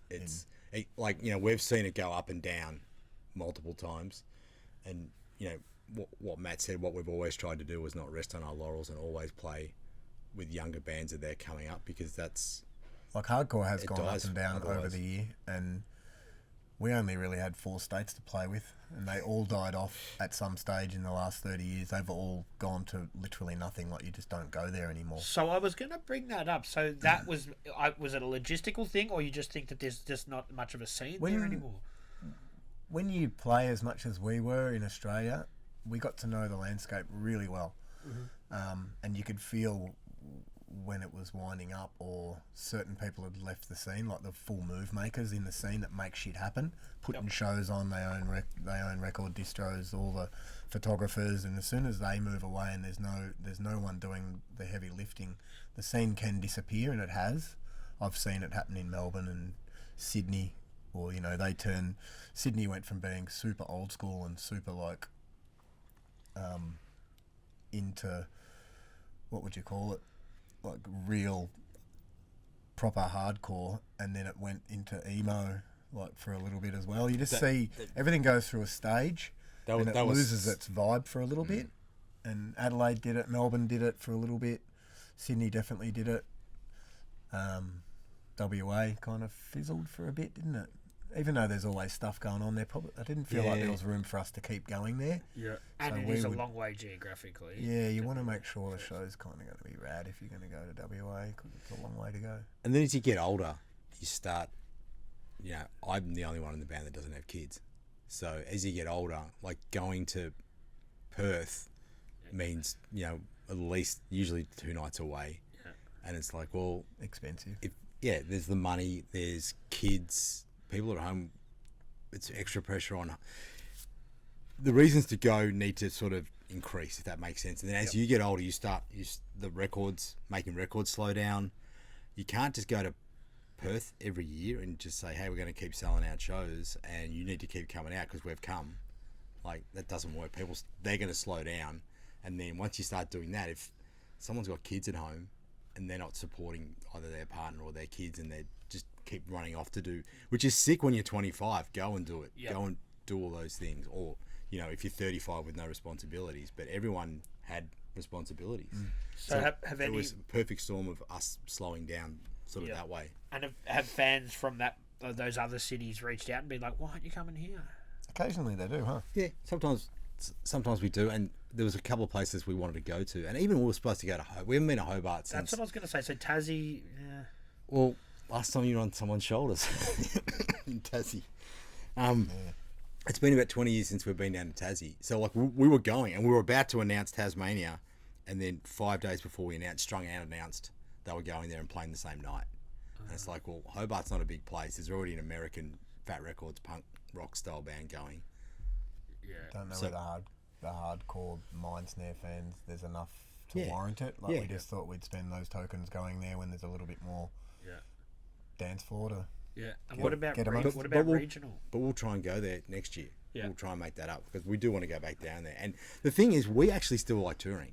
Like, we do like going to new places. We like seeing bands. We like experiencing things. We're not...